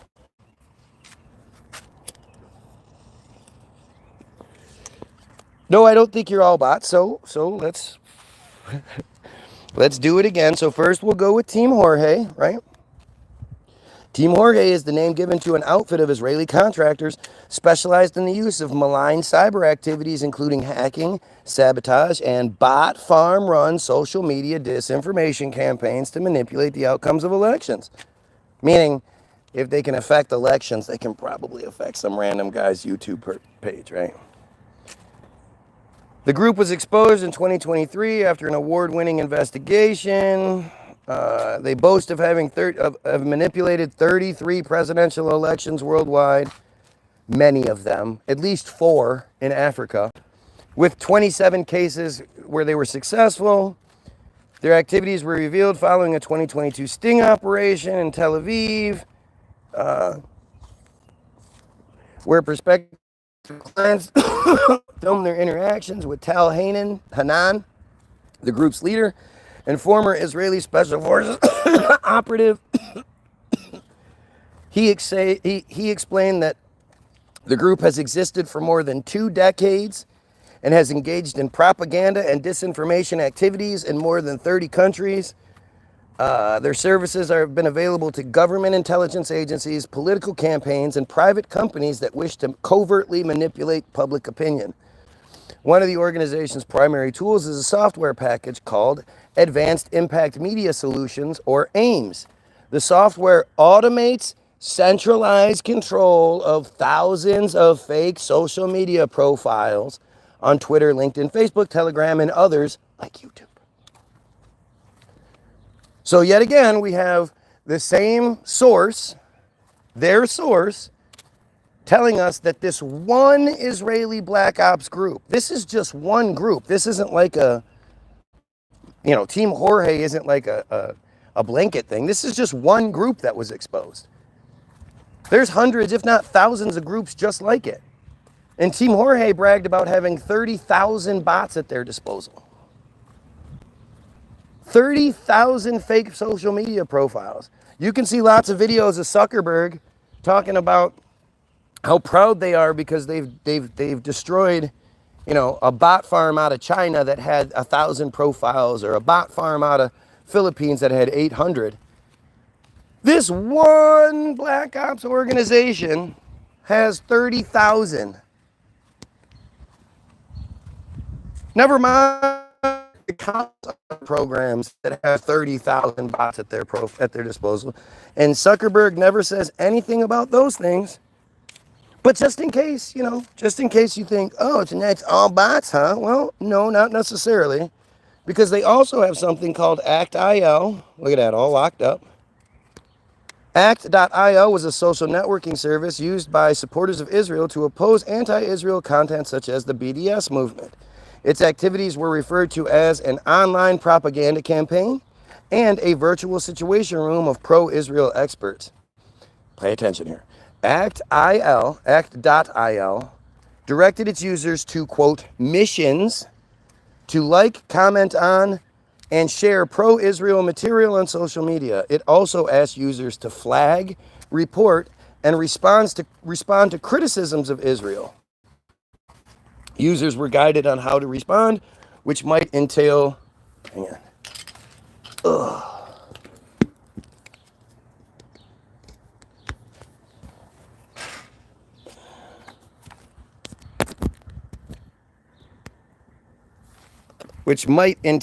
using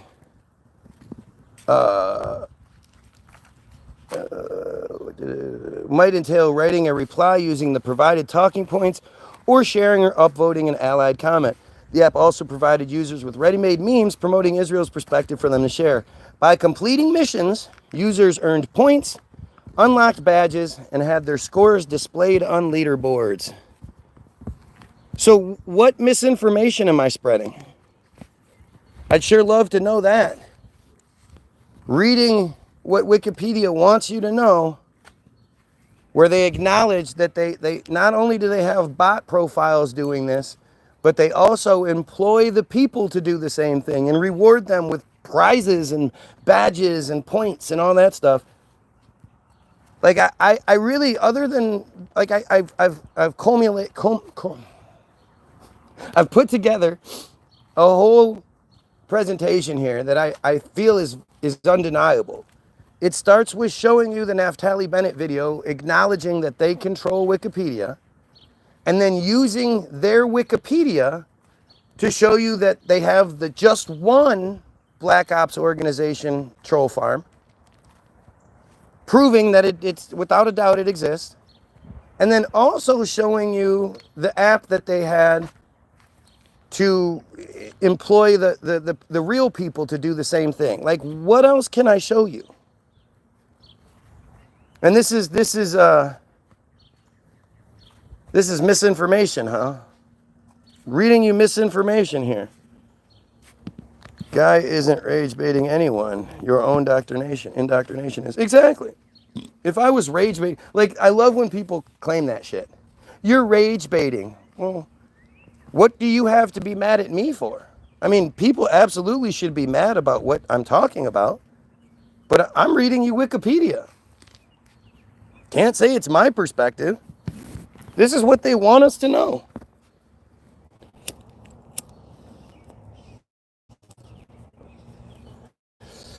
And then the opportunity to absolutely debunk or whatever, anything saying. They could easily address it. Show us your sources. Yeah, it's Wikipedia. Anybody can look it up. It's all Wikipedia, and I do show the sources all the time. But see, desperation, so they're clearly can hear what I'm saying, and they're clearly addressing parts that they want to address. These are the people that never say anything bad about the genocide taking place. They never say anything bad about pedophilia. They only attack this like I'm making it up. It's interesting, don't you think? No, you never do. Nope, I never show my sources, you guys. I never show you that my source is always the same source. Here is the Anti-Defamation League on Wikipedia, and it's a page that's completely locked, so nobody can edit it. But there I go. And see, this is the stuff, right? Obviously, this person is hearing what I'm saying, so now they're, no, you don't show your sources. I'm going to talk about sources, which is an obvious lie, and it's something that's easily disproven. And yet they don't acknowledge any of the other stuff being said. Why do they only acknowledge these dumb things? I thought anybody could edit Wikipedia. So anyway, let's go back here. In 1913, convicted of leadership viewed blah, blah, blah, the role that prejudice played in his creation. According to historians, the early they used newspapers, theaters, and other methods to discriminate.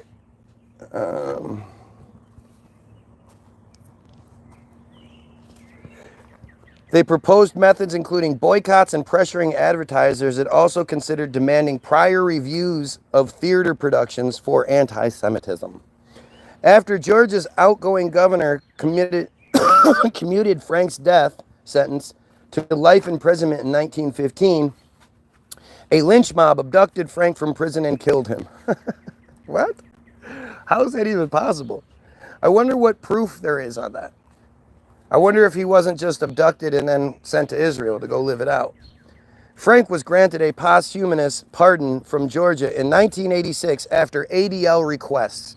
It mattered to them so much that this one character that they've provided was cleared of all wrongdoing some 70 years later. Gotcha, that makes sense. That makes sense. 1920s through 60s. The historian Leonard Dinnerstein writes that after World War II, the ADL had limited impact. Oh, I'm sure they did. Particularly less than the American J Committee, the AJC. One of the ADL, so they have the ADL, the AJC, the ADC, the AG, they have all these organizations. Funny enough, huh?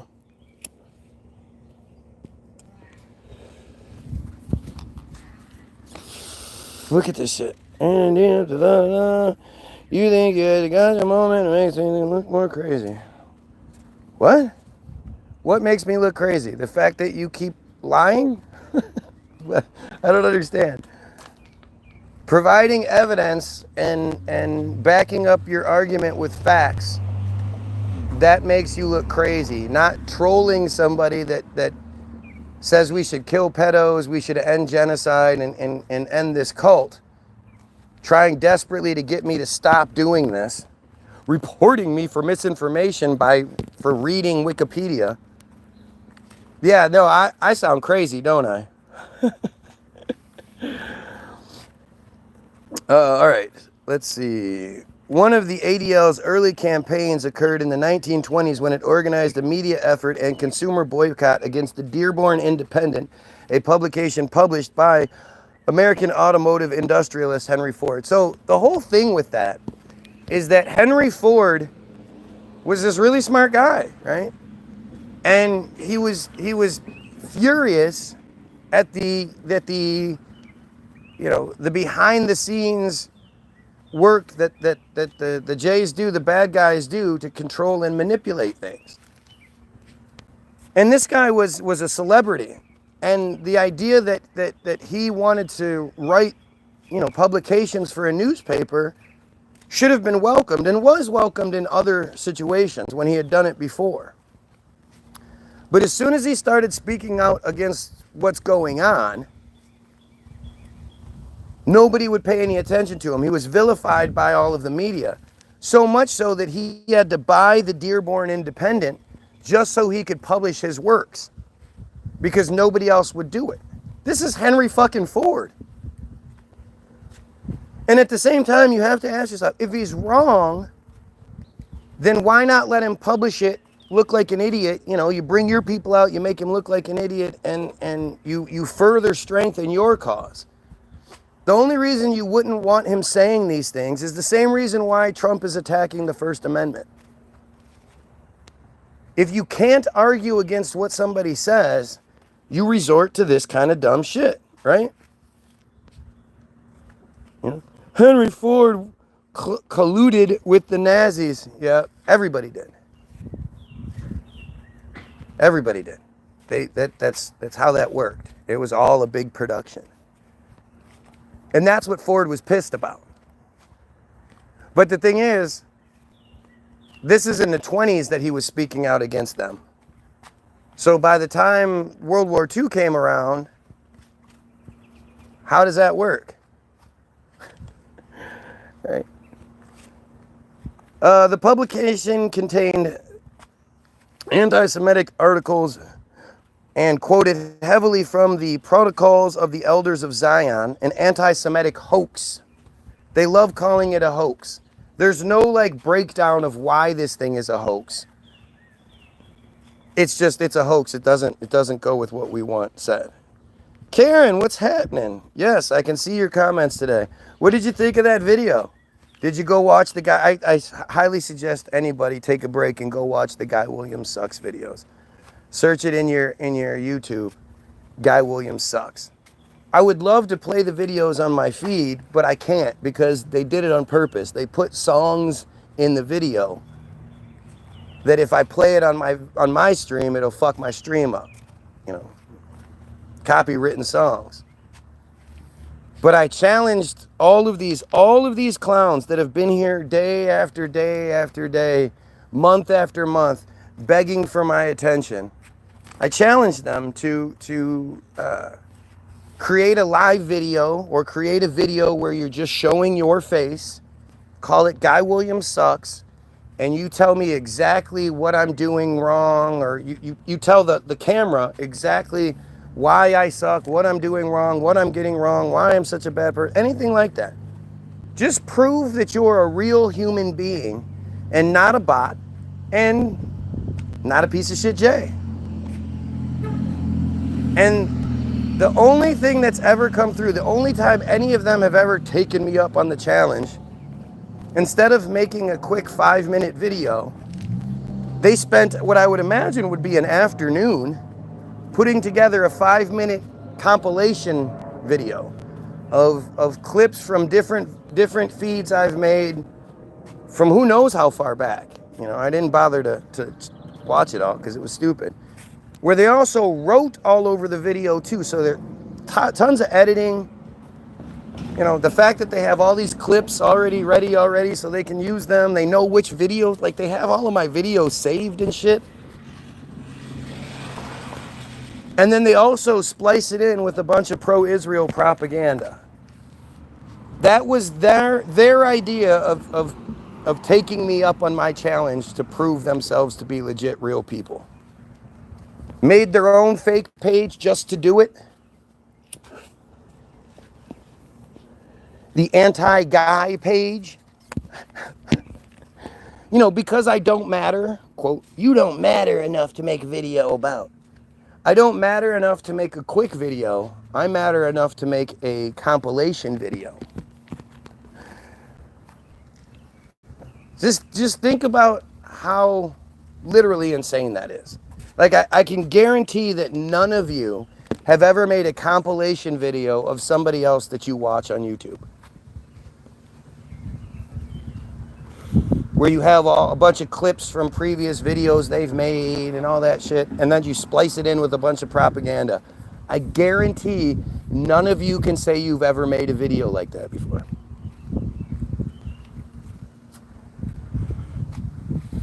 The only people that you might have seen a video like that about are really like famous people.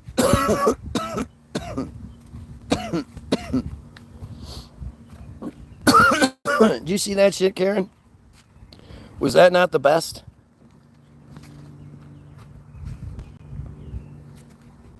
The whole calling me gay thing, like I couldn't care less. Why do I care if people think I'm gay or not? What would that matter even a little bit? I'm not even gonna respond because I don't care what you think. It just shows me who you are when that's what you go with. When you're saying, I can't debunk anything you're saying. I'm not even smart enough to address what you're saying because I probably don't know these things. But you're gay. Like it's just a joke. That's so fucking easy to do. That's why kids do it, because it's easy. Because it's stupid. Alright, so the ADL and allied organizations pressured Ford until he issued an apology in 1927.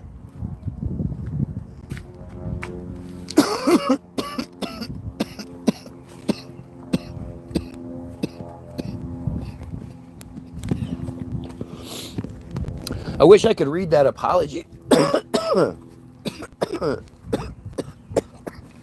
Ooh, that one got stuck.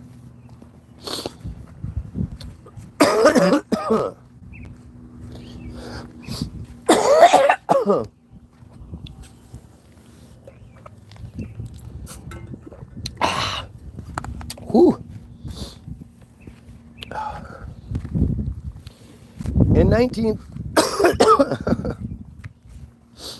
1933, the ADL moved offices to Chicago, and Richard E. Gutstadt became, that's a real Semitic name, huh? Gutstadt became director of national activities. With the change in leadership, the ADL shifted from Livingston, another very Semitic name,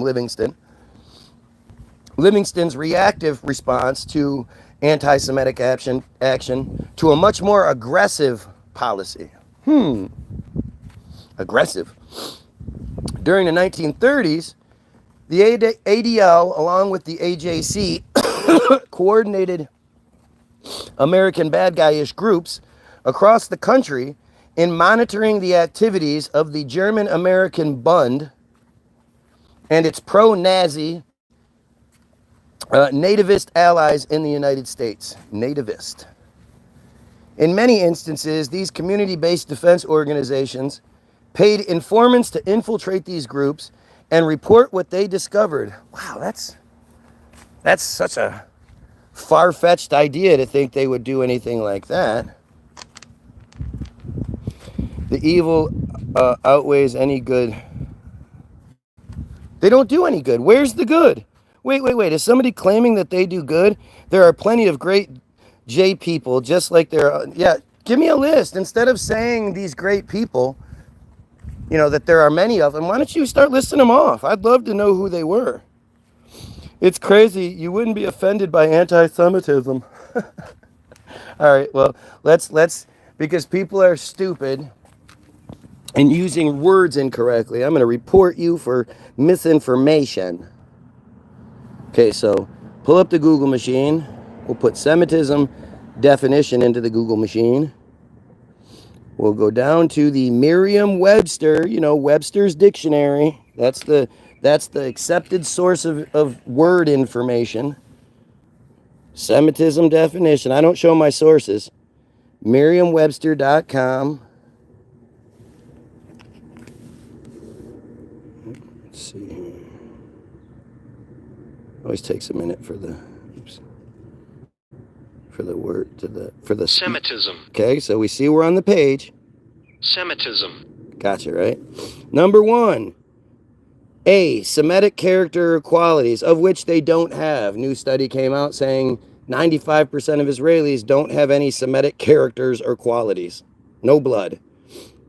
1B, a characteristic feature of a Semitic language occurring in another language. Number 2, policy or predisposition favorable to bad guys. Policy or predisposition favorable to bad guys.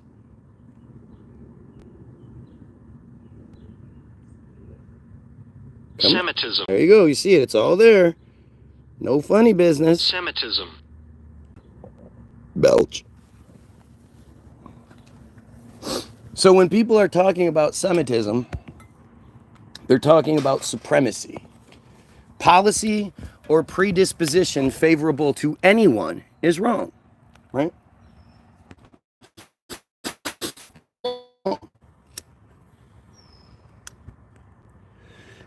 Policy meaning the rules and regulations and predisposition meaning the perspective people have going into it before they know anything about the details or anything. You've already accepted that this one group gets a favorable perspective. That's Semitism. That's supremacy. And it's such a problem that we know the definition of those words and whatnot, that they actually changed the spelling of it in 2021. 2021, they, I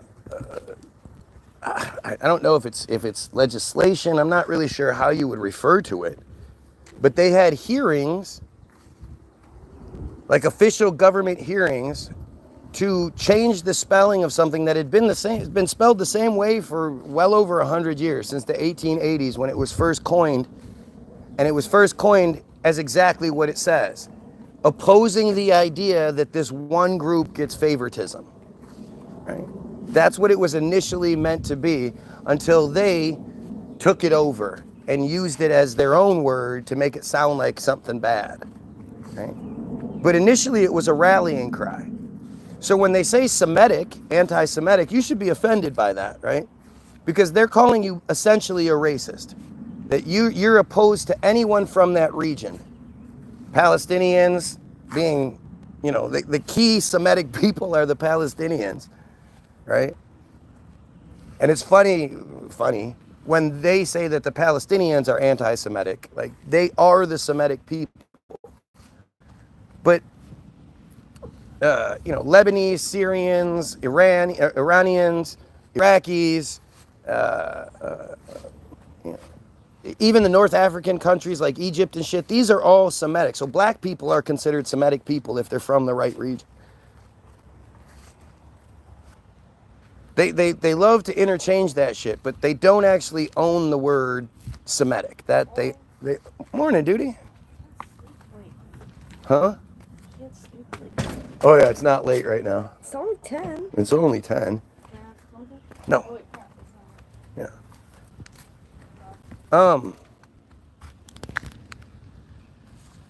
But like this is the standard protocol, and they hope that you don't know this shit. Nobody else even has a Semitism or something like that. There is no word for Christians or black people or any other group that sort of falls into this narrative. And we're not talking about a race. We're talking about an identity. I've always said anybody who was raised in that cult and doesn't believe in the pedophilia aspects of it, doesn't believe in the supremacy aspects of it, nothing like that. If you're actually a good enough person that you can leave that shit behind, you're a champion in my book. I've never actually met anyone like that. But you're a champion. Yes, Jesus was a Jew. So was everybody else in the Bible. The entire story is about Jewish people. It's not about Christians. And it's so weird that Christians don't seem to understand that. They mention the Gentiles multiple times in the book as like a separate people, as those Gentiles over there. Not us Gentiles, those Gentiles. And they've convinced Christians to accept this idea that they are the second tier in their own religion. Your own cult has you agreeing to be second class. You don't think that's fucking crazy? If you're not one of the chosen then what does that make you? And the Bible speaks of slaves a lot. Jesus actually says that slaves should obey their master like they would him. And they just happen to believe that when the Messiah actually shows up, then they all get 2,800, each one of them gets 2,800 Gentile slaves. This is what their Talmud says. Along with a bunch of other horrible, horrible shit.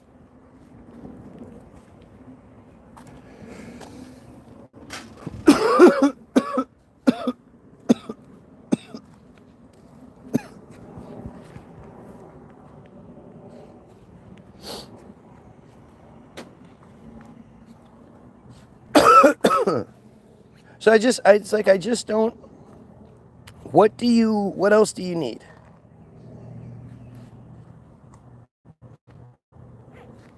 What else can I show you? Right?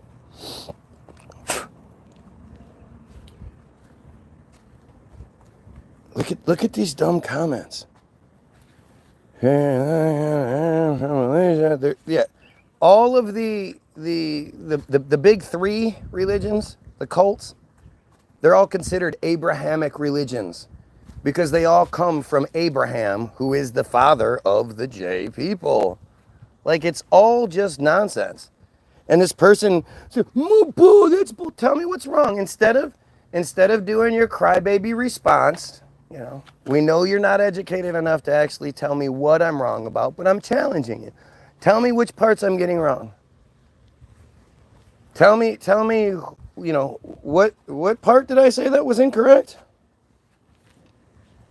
They are rebuilding Tartaria. I don't know. That's so far beyond what I'm even interested in at this point.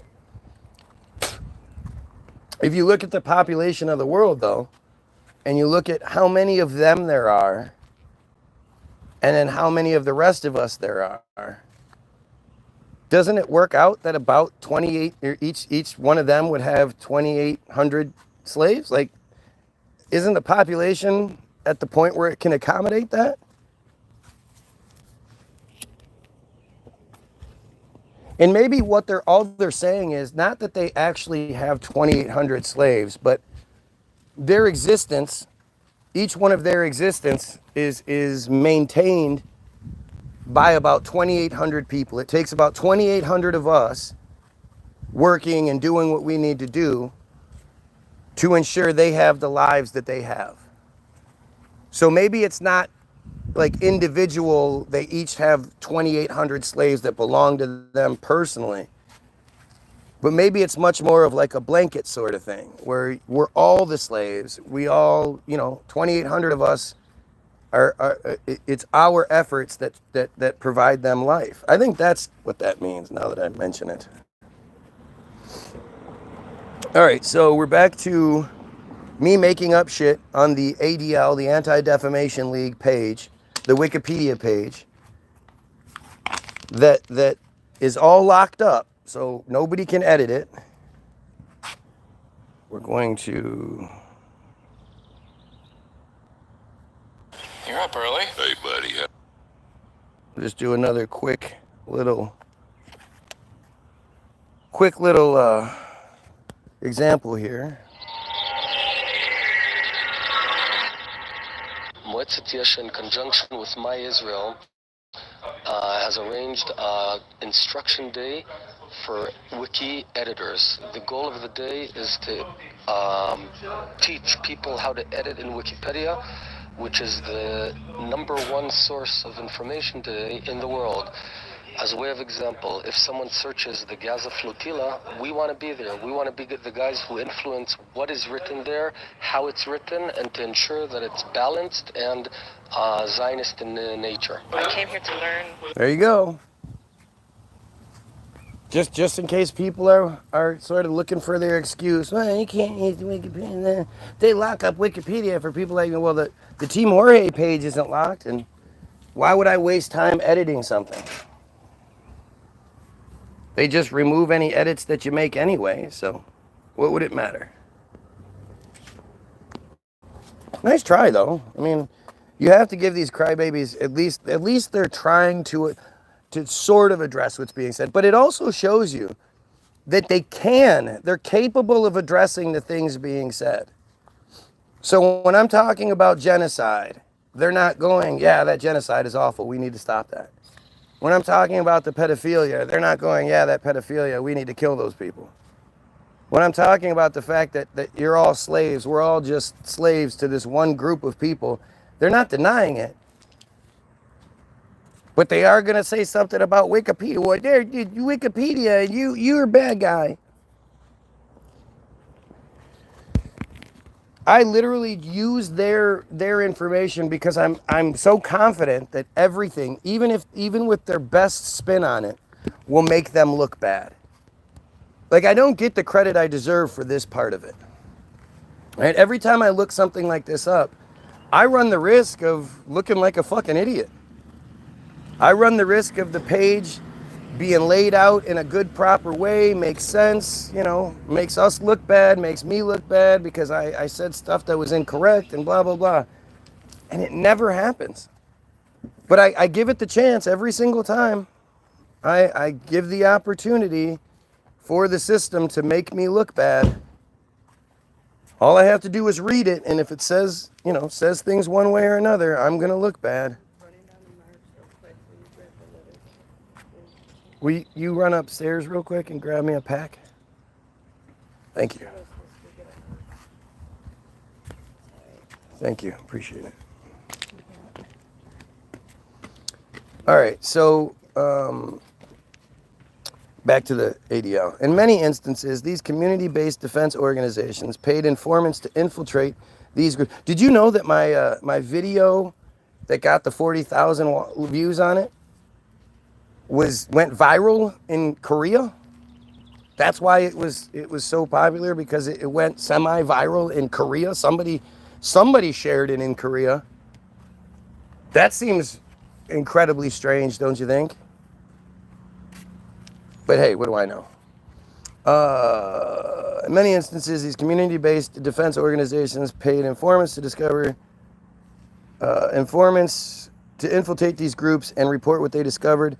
The longest lived and most effective of these American bad guy-ish resistance organizations was the Los Angeles JCC, the LAJCC, Los Angeles Bad Guy-ish Community Committee, which was backed financially by the bad guy-ish leaders of the motion picture industry.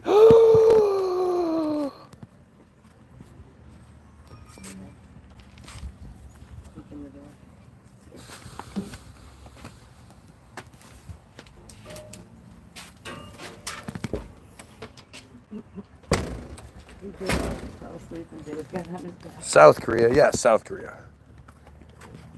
North Korea, I would have been huge. It would have been much more than that. Now look, all these people are going to talk about Korea. They can hear what I'm saying. They can address what I'm saying, but just not when it matters.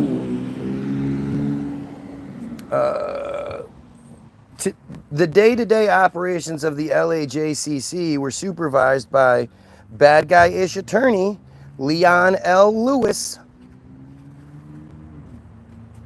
Lewis was uniquely qualified to combat the rise of Nazism in Los Angeles, having served as the first national secretary of the ADL, the Anti-Defamation League, in Chicago from 1925 to 1931. How convenient.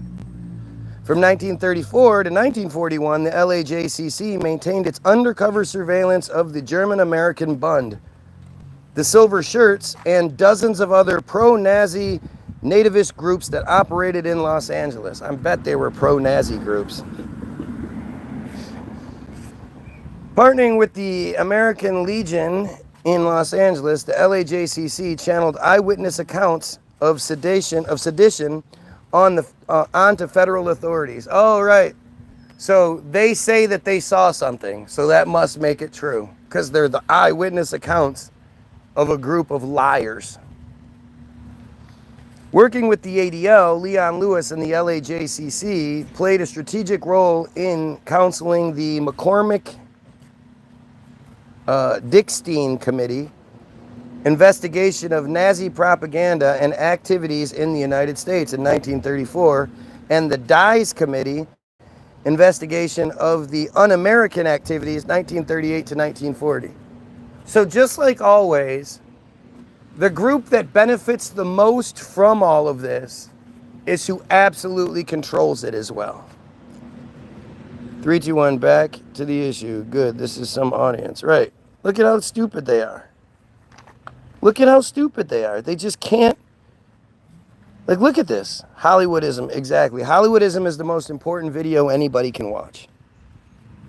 I have been directly addressing everything you said the entire time, and you choose to ignore it because I embarrass you. Yep, that's what it is.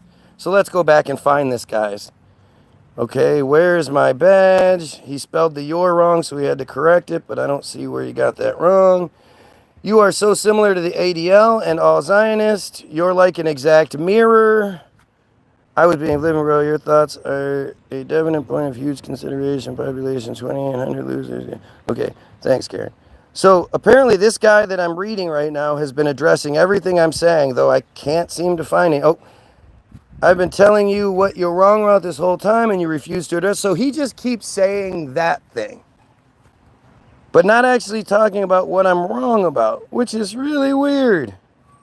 Even though he's claiming to do it, I'm trying to find comments where he tells me exactly what I'm wrong about. Nothing's showing up. Do do do do do do do do do do do. Do do do do do do do. Slow-mo's world. Yeah, I don't see how you. Oh, here. No, that's not one. Oh, here we go. Fastest like you always come off as schizophrenic. I love it. That's this person telling me what I'm wrong about. Doesn't even know what schizophrenia is. Okay? Look at how fucking stupid these guys are. I've been directly addressing. Did you guys hear me read any direct addressing? This is what they love to do, right? They love to claim that they're addressing things. I'm just ignoring it. And they'll write these big, long dissertations about how they're addressing what I'm saying. I'm just ignoring it, blah, blah. But they never actually address anything. You know, right now you have that platform. You tell me something that I'm getting wrong. I will read it. It won't get lost in the shuffle. Come on, hit me with your best shot. Because, you know, I'm so intimidated and worried about what you're actually going to say. Right? Let's see. You address everything I'm saying that's wrong. The insanity that they try to put out there. And this is a prime example of how you know they're liars, right? They lie. This is what they do. You can't trust anything these pieces of shit say. Your own people are... Deletes when he's not getting his own way. Yep, I delete when I'm not getting my own way. Look at how it sure is working out to my advantage right now. I'm not getting my own way, so I delete things, yeah? Look at these. So instead of actually addressing what I'm getting wrong, they just start making up bullshit. That is what you are wrong about. Yep. What? Right. Oh, I'm telling you, you're right now. Like this, again, this guy had the platform. This is how this always works, right? Put them on the spot and say, all right, come on, let's see what you have. Give me your best argument. Tell me how I'm wrong about something. You know, make a video where you show your face and you tell me what do something. But I give this guy the platform. I say, all right, I'm going to read whatever you write. Go on and tell me about something I'm getting wrong. And this is what they come up with. Right? This is how this works. This is Delulu. The Delulu is strong with these bots, right? Don't ignore it. Don't ignore what? What are you saying? I am saying it right now. Okay. So, are you saying that instead of saying I am saying it right now, you're saying something different? Because your comment reads, I am saying it right now. Tell me something I'm wrong about. This is the last opportunity you're going to have. Because I'm I'm about to be done giving you perspective or giving you a platform that you don't deserve. It shows you how stupid you are, man. He's just being dumb, trying to waste time. He's actually one of the dumbest ones here. Yeah, no doubt. That's why I'm focusing on it. I'm not worried that this doofus is actually going to say something. What can he say to begin with? But let alone, he's lying. I just proved that he's a liar and that nothing he says has any sort of valid, any sort of merit or any sort of validity. Down the street. Okay. Yeah, well, whoever moved the chair out of the way, it's their fault. That's why the chair's there. This is what you are wrong about, Nazi. That's the best that they can do.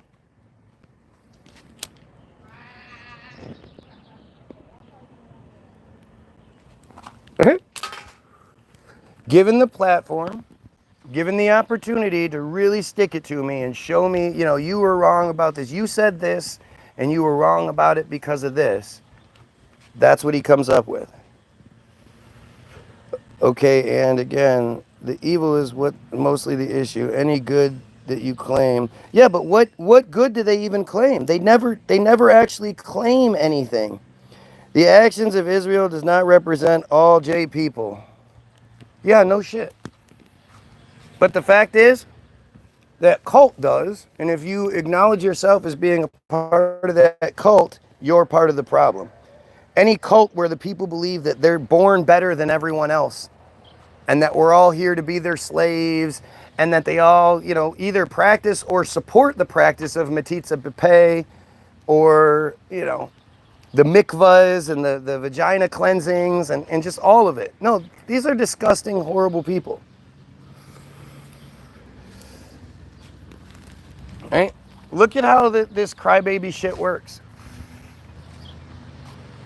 It's like they can, and then you get these other ones that start listing off things. Okay, like it's funny, I could just list off things too, but not saying why or how, well, that's sort of the challenging part, isn't it? That's the part that you never seem to be able to do. You just cry. You're wrong about this, and that's that. I don't have any information to say how you're wrong or anything like that, but you're wrong. It's pretty stupid. I don't know who talks about birds other than you fucking idiots. Airplanes. I don't think I don't think I ever said airplanes aren't real, but that's a nice one. Like so when the person goes, okay, here's the platform, I'm going to show him, right? Submarines, birds, airplanes, government, Israel. Oh, wow. Well, that's fucking informative there, huh? Schizophrenia, and then again, they all go with the same schizophrenia thing because they're too stupid to come up with something better. And I guess there probably isn't anything better. What do you call somebody that reads a lot and knows a lot of shit, but they call out the narrative? Schizophrenia would be me having multiple personalities, talking to different voices in my head. It's like they're so dumb they don't even know what schizophrenia is. But they all of these random profiles just all happen to use the same thing incorrectly, huh? Gosh, that must mean they're not connected in some way. Let's give them the respect they deserve, all these clever cats, right? Look at how good they are. Look at how they just say dumb shit. Not one of them addresses what's being said. He doesn't only pick the comments that fits his narrative. Right. No, I ignore just about everything you say because it's all dumb. But then when I do focus on it, it just proves how dumb you are. That's not what schizophrenia is. Multiple personalities and DID is. Yeah, no, it's talking to voices in your head and fractured personalities is schizophrenia. Yes, you dumbass. I looked it up. It's definitely not somebody that questions the leadership and Israel. That's not schizophrenic. But nice try. I'm being honest. This man sounds like he needs help. I'm just trying to he sounds like he needs help. He sounds like he needs help. I'm just trying to let him know. There's something wrong with you if you think we shouldn't, we shouldn't be raping children and we shouldn't be committing genocide and that your people shouldn't be slaves. What's wrong with you?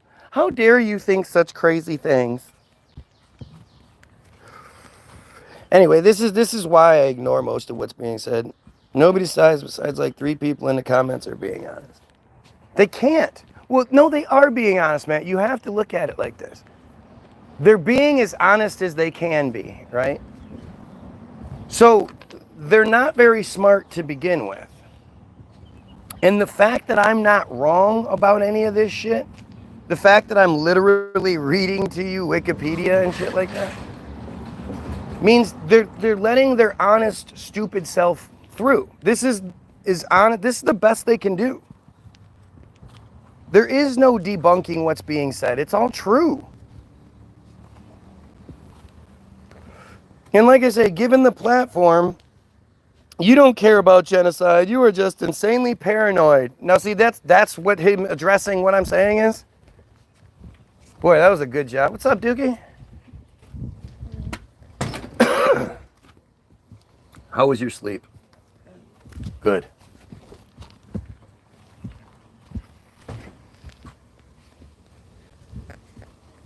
It's just amazing. It really is amazing. Anything to keep us from talking about this stuff. You have to understand that if they knew they were in the right, they knew they were the good guys and what they were saying was right, what they were saying was good, that kind of shit, they wouldn't hesitate. They wouldn't hesitate. And they would want me to continue reading. Like, oh, this guy's reading about the ADL. He's going to read a bunch of stuff that makes us look great. They know that there is no fucking shine on what they do. They know even with their best efforts, they're going to look like complete pieces of shit. So they want us not to even talk about it. Don't even talk about it. Because they already know. All right, let's see.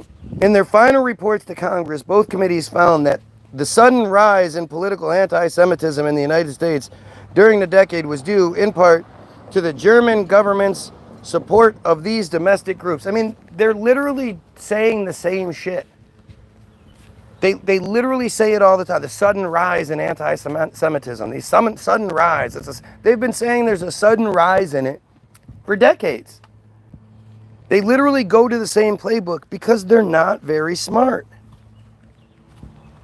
Right? They aren't smart. They don't control things because they're smarter than the rest of us. That's the part you have to get out of your head. They control things because they're ruthless. They're well organized, no doubt. They're very supremacist. And as long as you have a piece of the supremacy inside of you, then you're allowed to be a part of the group. At least until the group gets big enough that they can start kicking you out. Because that's what they did to the Filipinos in Israel. They offered an incentive program for Filipinos in Israel to move out.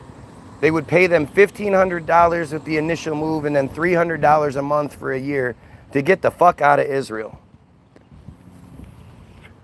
Like they, they'll take you until they get big enough and then they'll get rid of you. Anyway, let's see. Paralleling, but see, this is how they operate, right? They use this dumb, incorrect name calling and they've programmed the people to react a certain way to certain things. And just like nobody wants to be called a racist, well, if you believe that being called anti-Semitism is racist, then you're going to be, oh, no, wait, that's not what I'm saying, dude, no. Not understanding that you should be like, fuck yeah, I'm proudly opposed to supremacy in all of its forms. Any other ism that is a supremacy organization, I oppose it, for sure.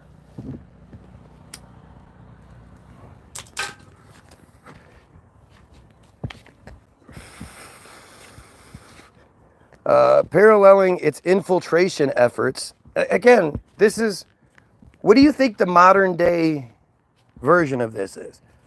Back then, they actually had to send people out, put them up in houses, fake families and whatnot. Then they would have to infiltrate the group, that whatever group they're looking at, and work their way in and all that stuff. Nowadays, we have the internet. You don't think that what's happening on my page is the modern day version of their same infiltration? Except with this, they can actually have some balls, because they can say a bunch of shit they would never say to my face. Absolutely never say any of this shit to my face.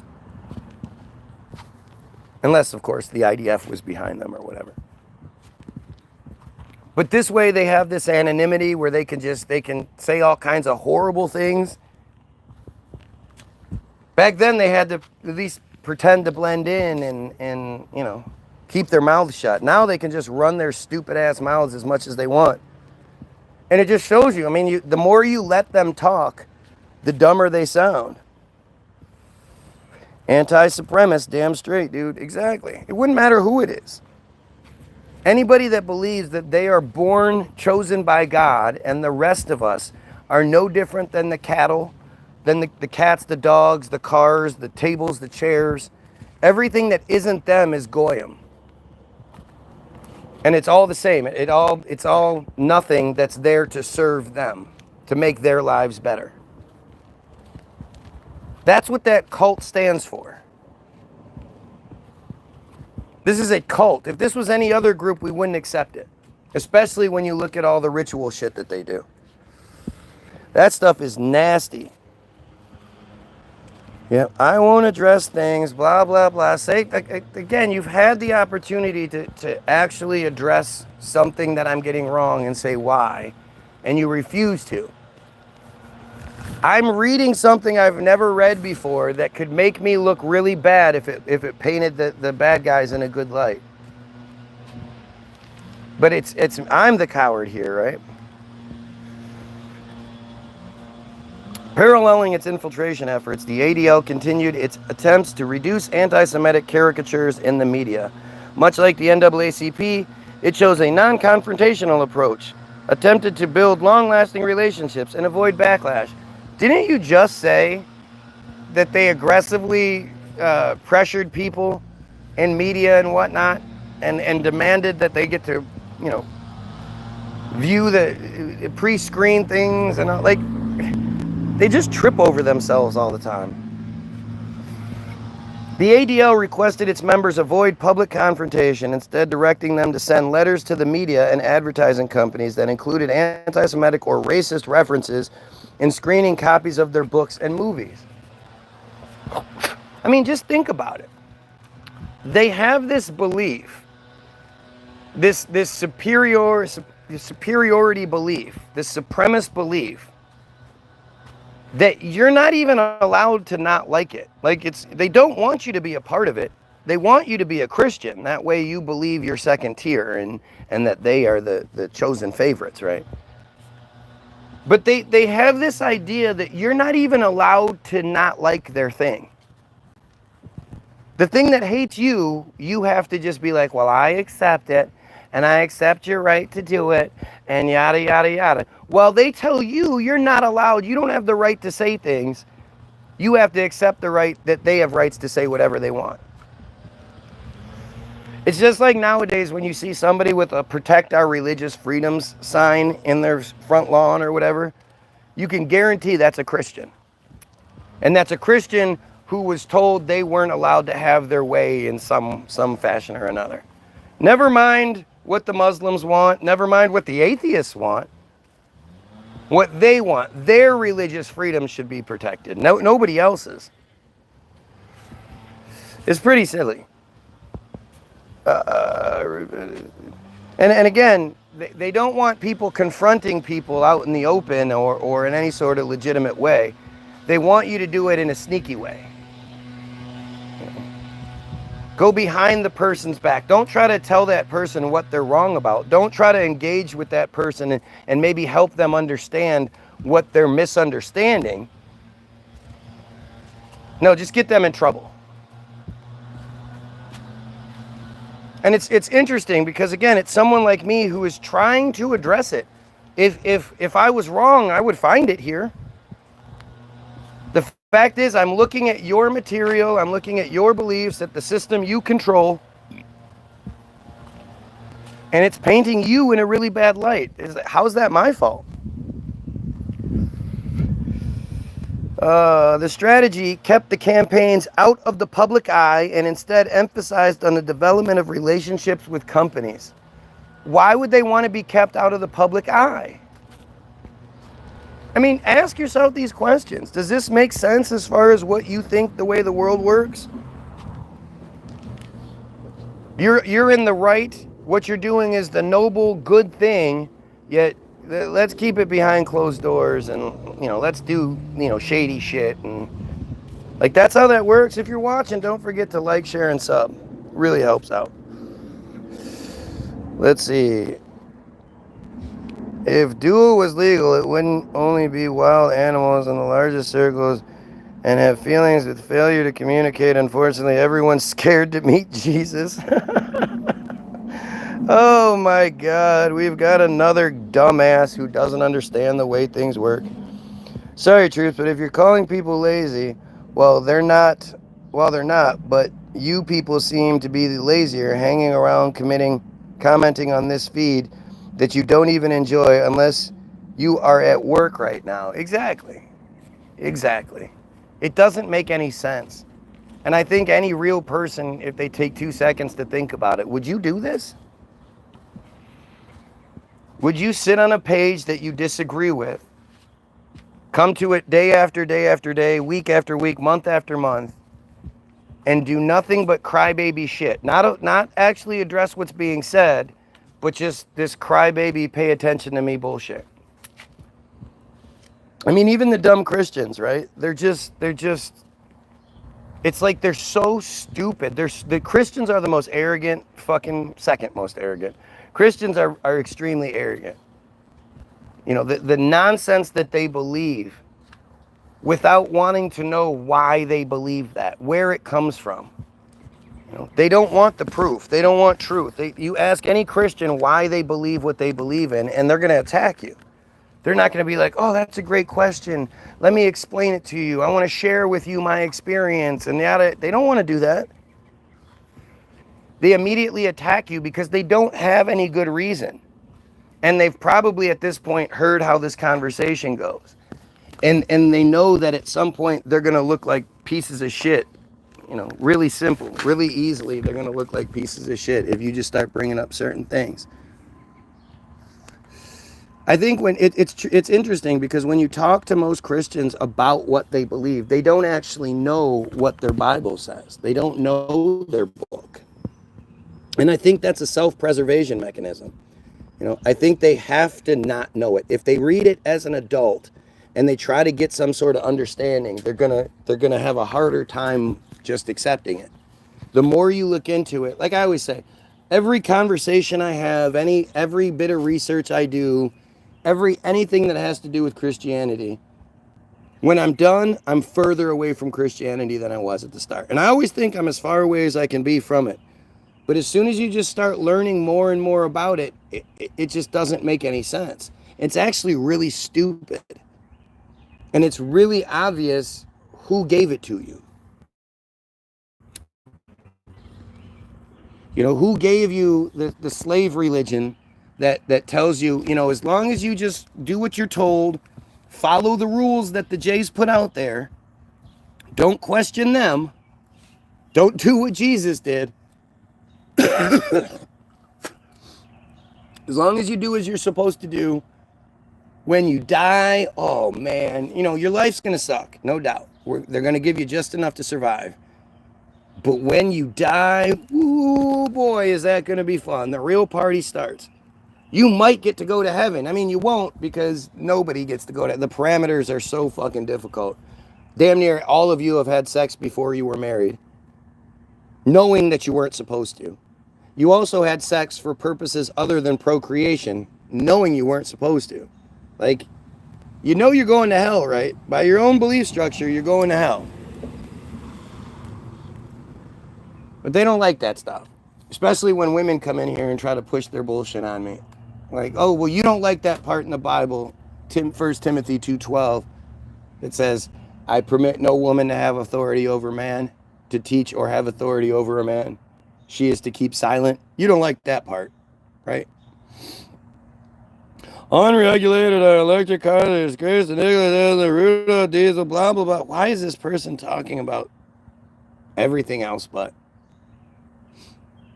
Trying to distract, trying to get the conversation to get away from who's actually pulling all these strings.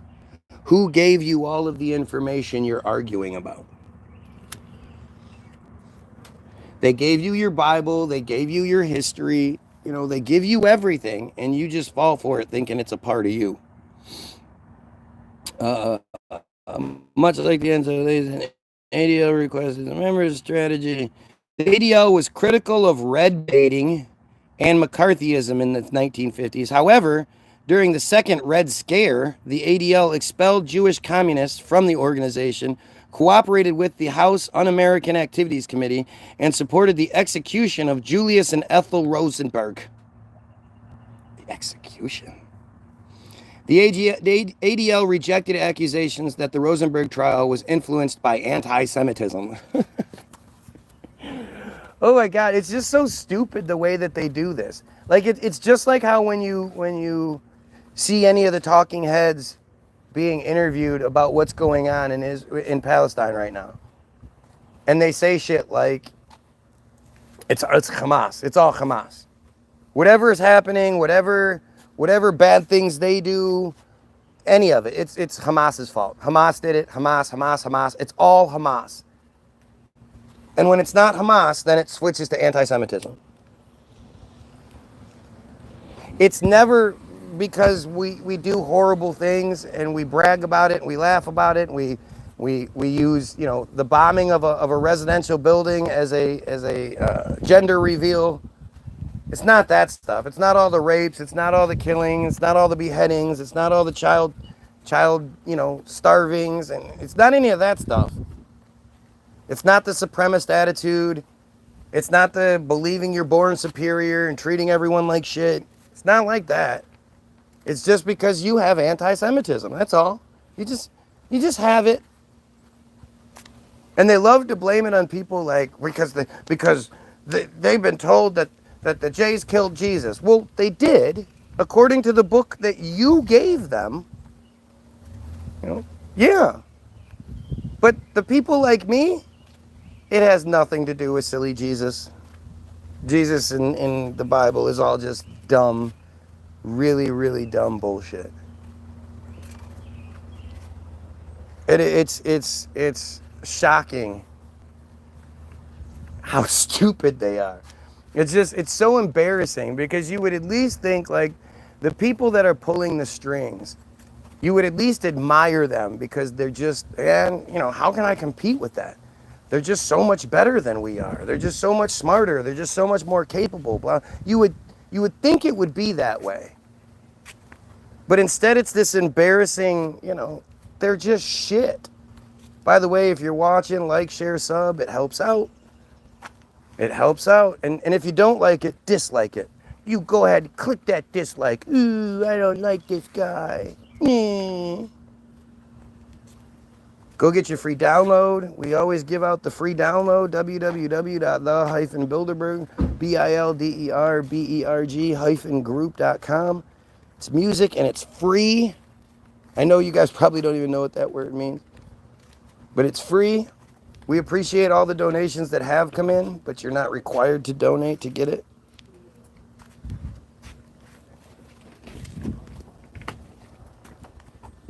Get the jar. Oh. Oh. You know, I mean, the fact that I do what I do and I have such crazy interference, and go look at any of these profiles that are talking shit. They have no content. They might have been around for years. You know, I mean, I think they did this a long time ago where they set up a lot of these accounts 3-4 years ago and whatnot. But there's nothing associated with them. They just have these accounts so they can talk shit. No identifiable anything. And they all talk the same way. They all, you know, they all say the same dumb fucking things. These people here talking intelligence, oxymoron, example 101. For sure. Even your intelligence is artificial. Yada, yada, yada. Like, it's just so stupid. You know? Can you imagine if I came on here and I was just like, man, they're just stupid. I just don't like them. They're just stupid. And I don't like the way they dress. And I don't like the way they look. Look at their stupid beards and their stupid hair and their stupid faces. Yeah. That'd be a pretty boring video.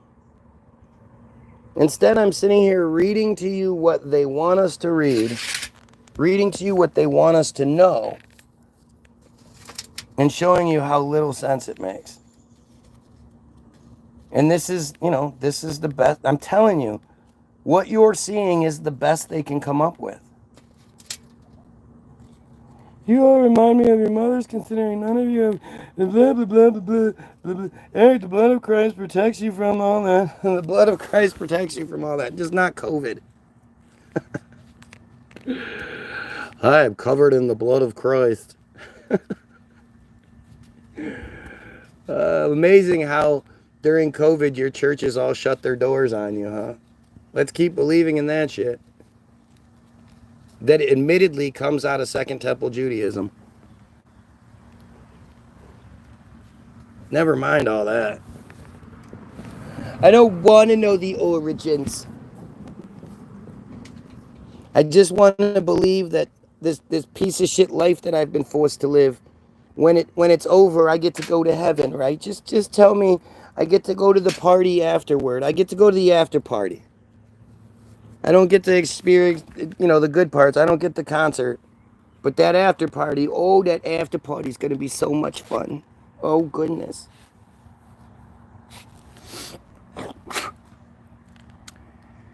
The ADL rejected, Judge Irving Kaufman, who ordered the execution of the Rosenbergs, was a member of the ADL Civil Rights Committee.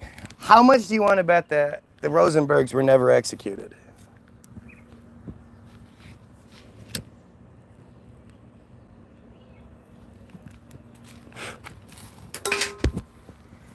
I mean, it's fucking silly.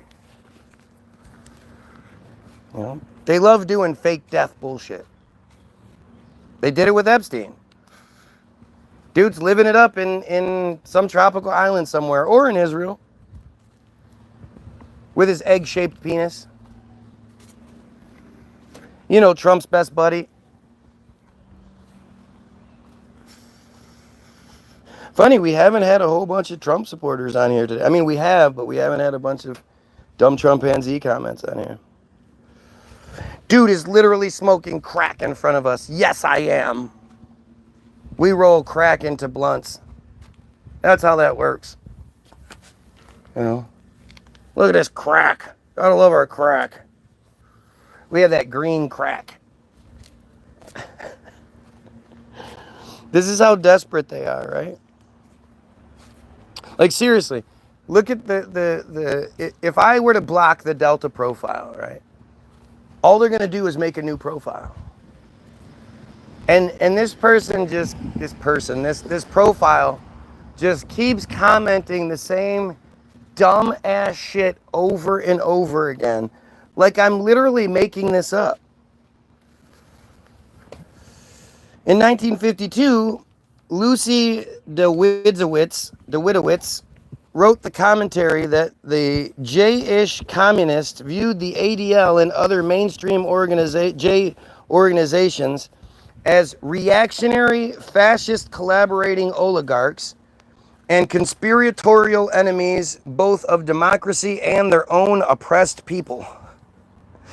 In 1952, the ADL and other bad guy-ish organizations released a joint statement rejecting the claims of the National Committee to Secure Justice for the Rosenberg case, that the trial was motivated by anti-Semitism. I mean, look at this shit. This is I'm looking up the history of the ADL, right? And instead they've got us focused on this one trial that well, some guys said it did, and then some guys said that it didn't. But they were all Jays that said it. And that's it. We're not hearing about the actual history, the inner workings of it. This is what Wikipedia does a lot of the times, right? A lot of time when they do articles like this, they put a whole bunch of filler in there, a whole bunch of nonsense details that don't matter, but you at least think to yourself, oh, well, yeah, you know what, they probably, you know, when you go back and you try to remember, you remember that there were a lot of details. They're just nothing details, so you don't remember exactly which ones they are. But it's a trick to your mind to make you think that you did get a bunch of details making this story seem legitimate. And they do this all the fucking time. You're not going to find details on how they operate, you know, their methods, their inner workings, and who was involved, and how they got this to change or that to change. And you're not going to find anything like that. You're just going to find that the Widowitz commentary said this, and then this one said this, and they were all, it's just stupid. The statement characterized the Rosenberg Committee as trying to inject the false issue of anti-Semitism. And this time, because it's in quotes, it's spelled the old way. A 1952 ADL document, god damn it. Wow, this is huge. I had no idea it was this big a page. Wow. So much bullshit.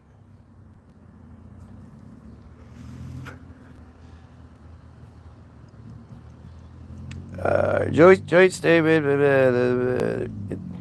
The ADL, in 1952, an ADL document claimed that, quote, the communists, in their worldwide propaganda attack defending the conviction of Adam's spies, Atom spies, Ethel and Julius Rosenberg, provide a vivid example of the technique of falsely charging anti-Semitism to hide conspiracy.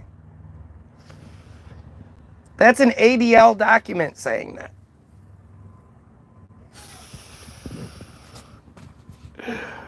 Just think about how crazy this is. The ADL campaigned for civil rights legislation during the Civil Rights Act of 1964 and the Voting Rights Act of 1965. The ADL and the NAACP worked together to discredit the far right in the United States, according to Matthew Delick. The ADL was perhaps the most effective group in discrediting extremist right-wing elements of the United States. So, this is something I've always said. Black people make up 13% of the population. Literally, it just, like, if I gave you a sandwich and I was like, no, eat it. It's good. It's 13% ham. And you were like, well, what's the other 87%? And they were like, oh, it's just dog shit. Don't worry about it. But it's 13% ham, so eat this ham sandwich. How many of you would be like, okay, ham sandwich, right on, I'll eat that? If I gave you a parachute, we were in a plane, and I said, hey, this parachute has a 13% chance of opening. Go ahead and jump out. How many of you would do it? Like, it's so nonsensical, it doesn't make any sense. Right? It's just fucking goofy. And at the same time, they make up between 2 and 3% of the population. Yet for some reason, when black people want freedoms, when black people want equal treatment, when it's black people that are campaigning for something, it doesn't actually work until that other 3% comes in, and then suddenly everything just changes. It's literally how it works. You can look at any sort of, because protests don't actually work. Protests are just silly. But if you look at anything like that, it doesn't change until they get involved and then manipulate things on the high levels. The ADL and the NAACP work together to discredit the far right. Yeah, Oh, I just found an infinite XP glitch in Borderlands. nice. Wanna see? Not right now. Please? Not right now. The ADL conducted a spy operation headed by Isidore Zach against the far right. This is the second time we've heard about a spy organization that they've literally called a spy organization. Yet they often talk about how they infiltrated all these groups. So they admit to, you know, the spying stuff, but to call it an actual spy operation, this is the second time. Jesus Christ, man. Where is he? He's back? You're looking at him. Guy, the son of Guy. Mother Mary, grandfather Joseph. Grandmother Margaret Magdalena. The guy that was born to the parents born on the same day, same year, summer solstice, the cusp between Gemini and Cancer. So each one is actually 3 astrological signs. Those 6 signs came together to make Guy, son of Guy, born on Christmas Day with his woolly hair and his bronzy feet. Gotta love it. Now we're in the 70s and 80s. In 19th, I have to come back at a different point. I can read the 70s part real quick. This is kind of short. The mail hasn't come yet, right? Right there. In 1973, Nathan Perlmutter took the role of national director, serving until his death in 1987. Under the tenure of Perlmutter and his 1978-1983 through 1983 co-director of interreligious affairs, Yael Eckstein, or no, Yeshiel Eckstein. I wonder if that's Yael's dad. I bet you it is. The person that runs the International Fellowship of the Christians and Jews. The ADL shifted its approach to the evangelical Christian movement. There you go. Yep. Gosh, I'm so stupid.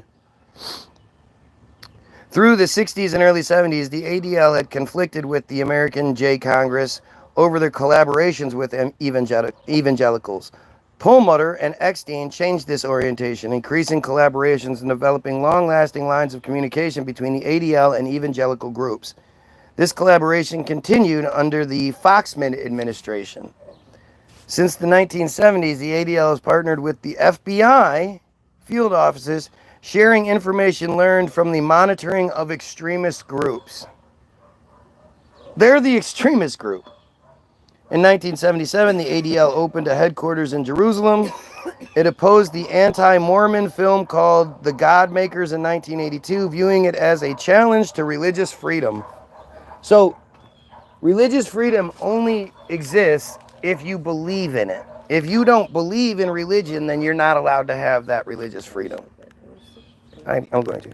Anyway, go get your free download, www.the-builderberg.group.com. It's free. I already told you all that. It's free to download, free to listen to. Everything's free. Go watch Hollywoodism. Leave you a link to Hollywoodism, the most important film ever made. How are you? It's where they brag about. You do got to check though. I'm gonna bring you back down here. Okay, cool. Thank you. That they brag about what they've done and how they created Hollywood. Well, they don't tell you how they created Hollywood, but that they did create Hollywood and that they control it. They still do, and they used it to infiltrate and influence everything about American life. You could essentially say that the American dream is the bad guy-ish dream, is a direct quote from the movie. I'm also going to leave you a link to 3 of our newest songs, the videos that are on Facebook. Go check those out. Go share them with your friends. You know, music is the most powerful resource we have. It crosses all boundaries, crosses all borders and shit. And people can, even if they don't necessarily know all the words, they can look it up and then know what the song is saying and you know, sing it proudly. So go check that out, especially our song Public Enemy, which is about Professor Griff. I would love to hear what Professor Griff has to say about our song. He's a piece of shit. Professor Griff from Public Enemy is a piece of shit. I'm happy to tell you guys that story one day. But go check all those things out. Free download, Hollywoodism, the most important, only film you need to worry about. There's lots of other things you should watch, but Hollywoodism is the most important. Go check out the Facebook page. If not live here, I'm live there, you know. And as always, the most important thing I ever say, pedophiles, kill yourself.